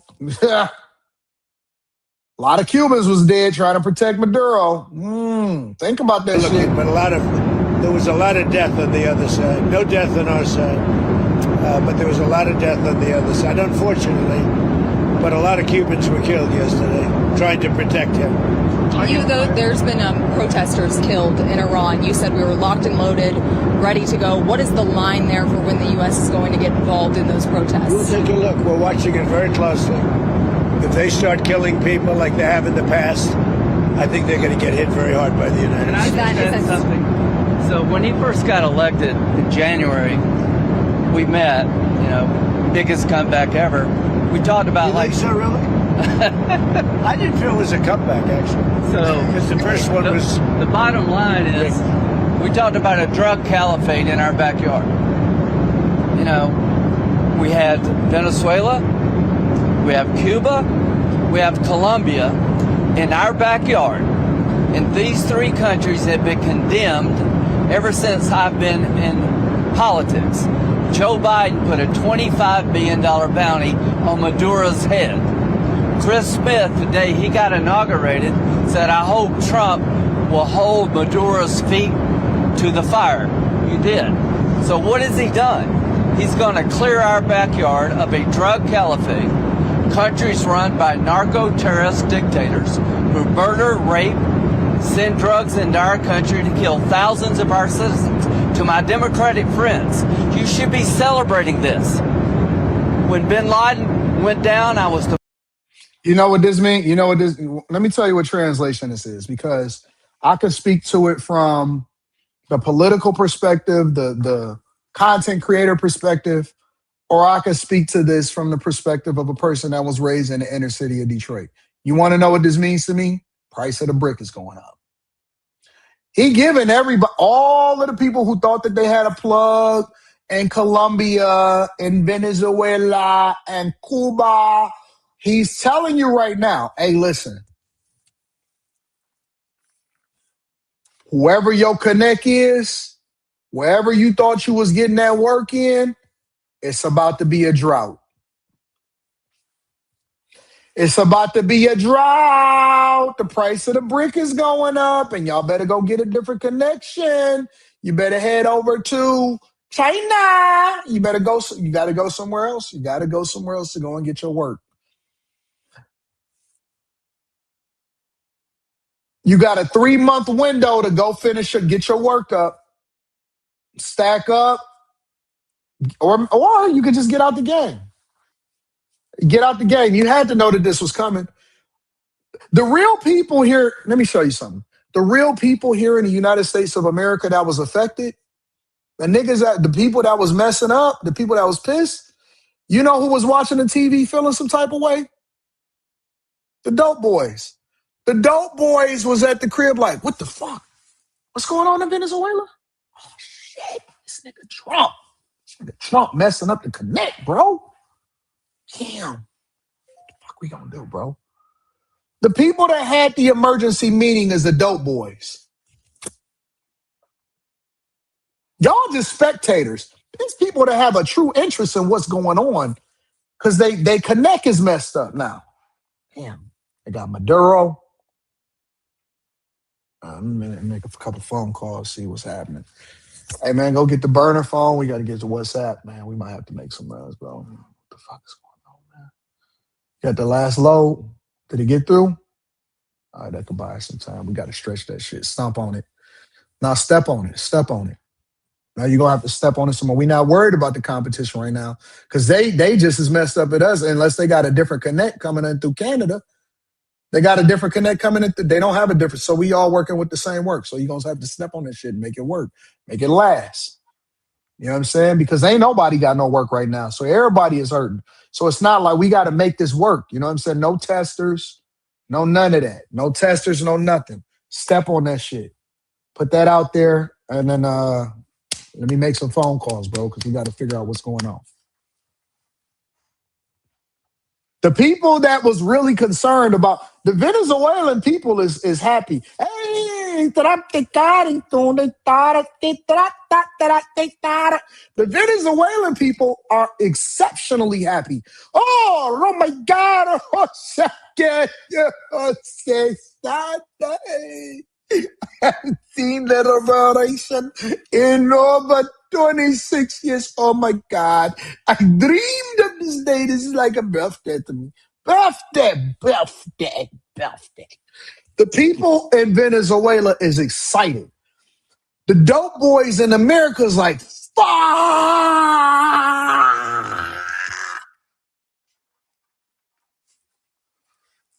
They piss. Piss to pissivity. They was already mad when Trump started taking all of the drug boats. Fuck. You got the Navy out there, nigga? No. The real Navy. Like the Red Sea Navy? Like Navy boat captains? Fuck. They blowing up ships, my nigga?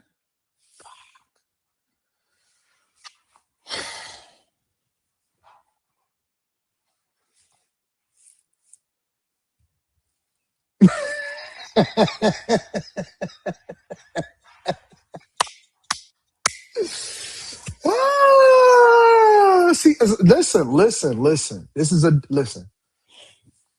As mainstream as I may be, this is an underground show. All right? This is a show for the people. I'm going to tell you what's really going on. The people in the streets are hurt. They hurt right now. Trump is putting a stop to all of this. Everybody going to have to sober the fuck up. No more baking soda. No nutching. No Arm & Hammer. Arm & Hammer stock is probably going down. I don't know. We got a stock club coming up this week. So I'm going to keep you informed on what's going on out in these streets. Let me see what else. You got anything else to say? First, to applaud President Obama. This was one of the most sophisticated military operations in the history of the country. What they were able to do was amazing. They knew we were coming. We had a good part of the Navy, and they were able to capture this man alive. No military in the world could have done it. And as to this commander-in-chief, he did something people talked about doing. You just wait for Cuba. Cuba is a communist dictatorship that's killed priests and nuns. They've preyed on their own people. Their days are numbered. We're going to wake up one day, I hope in 26, in our backyard, we're going to have allies in these countries doing business with America, not narco-terrorist dictators killing Americans. This is a big frigging day. And everybody in the world is thinking differently than they were just a few days ago because of what you did. They're telling you what they're going to do. They said, we going to wake up one day, meaning that we've already been doing surveillance and putting together the dates that we're going to shut this down. We coming for the Cubans. We're coming for Colombians. We're coming for everything. Yo, one thing that you can't say about Trump, because he said that he was going to stop all of the drug trafficking. He was going to get it at the source. He was going to start getting things in order. One thing you can't say about Trump is that promises made, promises kept. Promises made, promises kept. Make sure you guys hit a like for the algorithm, subscribe to the channel, and turn on your notifications. We got the Knicks tonight. Knicks tonight at Little Caesars Arena. I might make that game. Anybody going to the Pistons game tonight? We got the Knicks. They did a little bit of work on us inside of the playoffs. This should be a good playoff preview. The Knicks, we got the Knicks tonight at Little Caesars Arena. I might make that. I might have to make that. I might be at that one. Yeah, okay. I fell in love with a Cupid.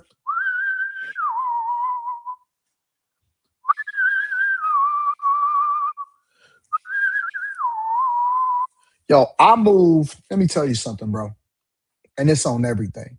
It's on everything. I moved more Young Scooter mixtapes than I should have. I moved more Young Scooter mixtapes than I should have.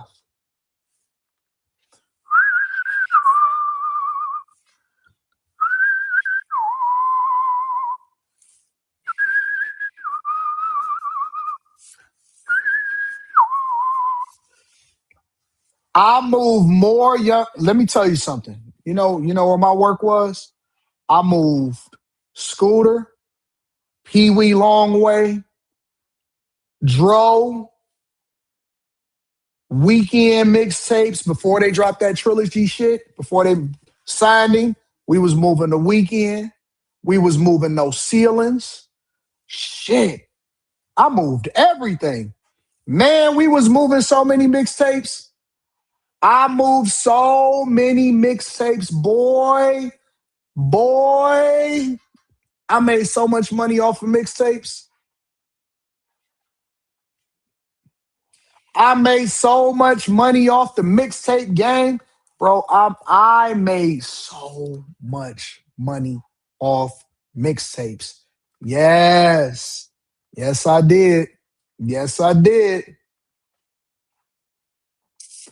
Y'all don't know shit about Pee Wee Longway. You don't know nothing about Pee Wee Long. Pee Wee Longway, man. Hold on, let me see something.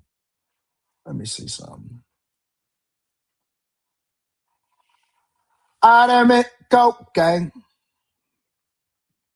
I done fell in love with a cute bang.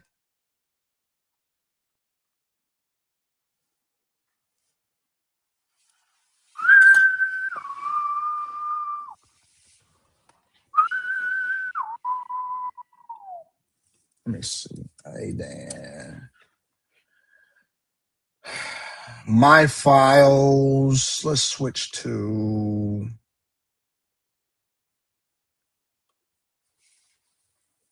I'm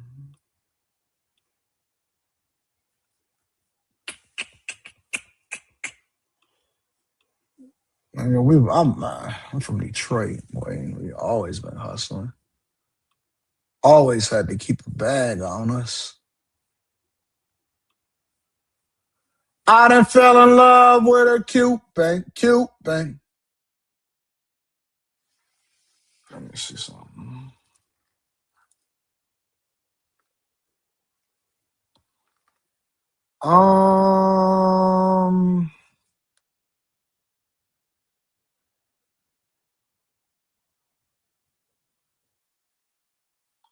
Oh, that's where we at. Hold on. I got you.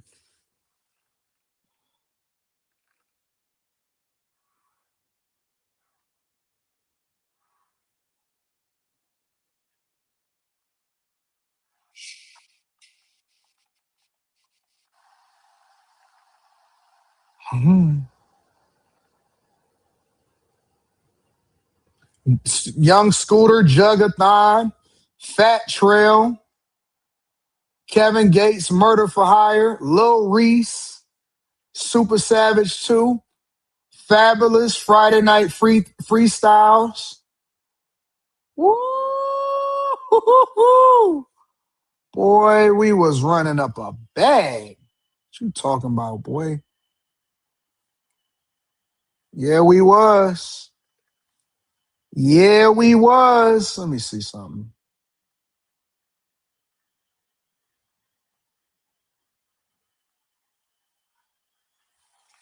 Yes, we was. Let me see what else we had going on here. Nipsey Hussle. Damn, we was running up a bag, bro.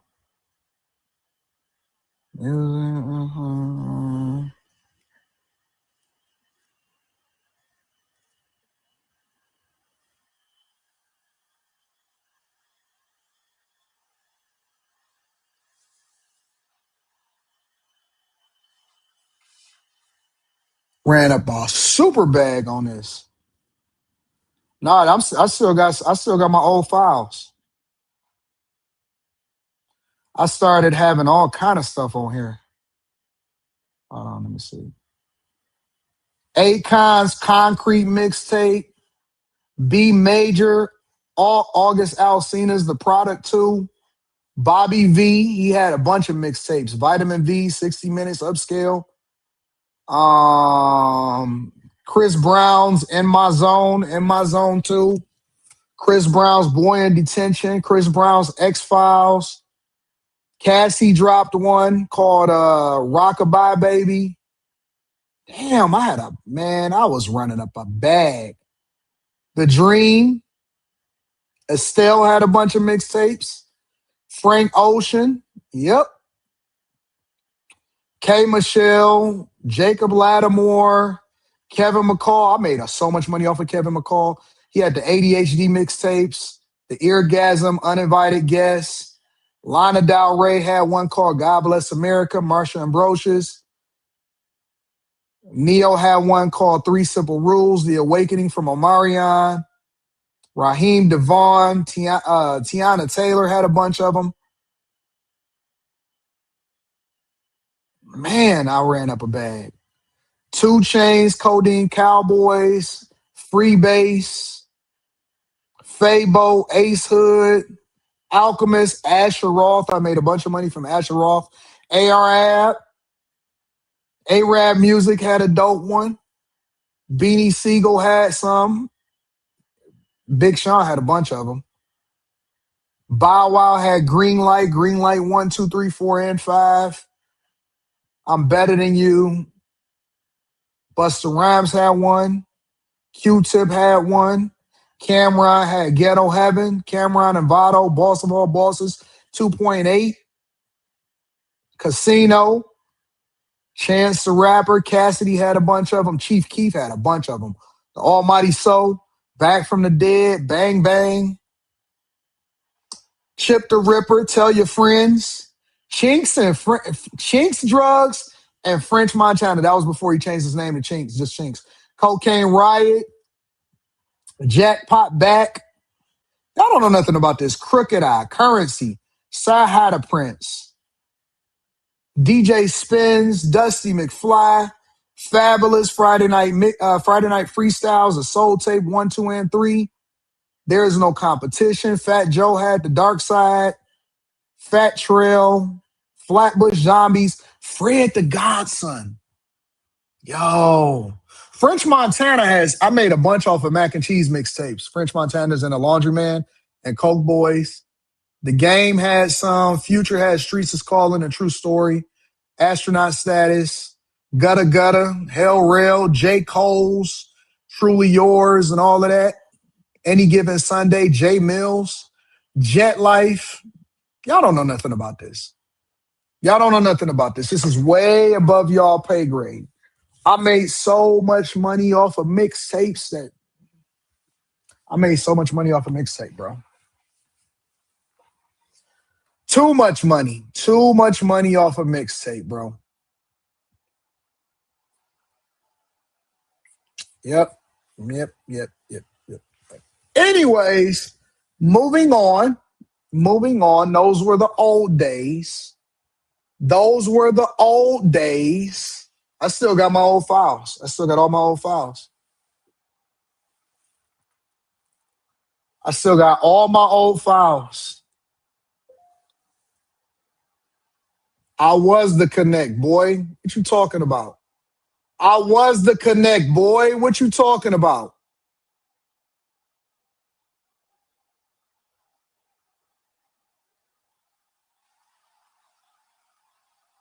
I was the Connect, boy. I see Vado, Tyga, Troy Ave, New York City, White Christmas 2, Bricks in My Backpack 2.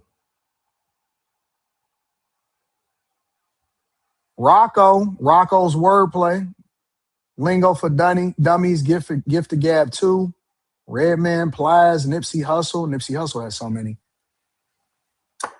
I was the Connect. I was the connect, boy. I was the connect. Anyways, what we talking about? What we talking about? People be trying to tell me about the companies that I used to start. Anton, can you please stop this foolishness today? I have spoken with you before, and there's nothing arrogant about you. You were very sweet. Well, you know that, because you know that. Love Curly Hair says, hello, my king, and good afternoon to all. See, that's how you get to my heart. That's how you get to my heart. Anton, what video was it in the Patreon that talks about boosting your YouTube channel? You got to go to the content creation series. I'll structure it better for you so it make it easier to find. But it's anything content creation. Anything content creation, I'll talk about it.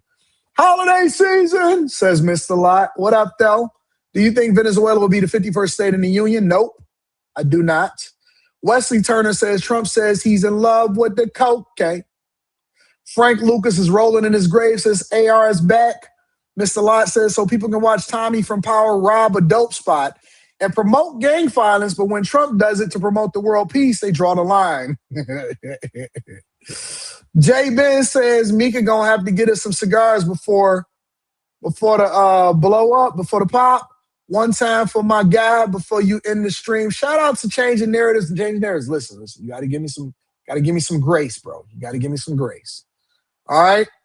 When you said quiet, Siri, my Siri answered and said, this is as quiet as I get. My profile picture is me in Venezuela. And from what I saw back then, Venezuela needed this bad, says Enos Luby. Oh, that's you in Venezuela back then?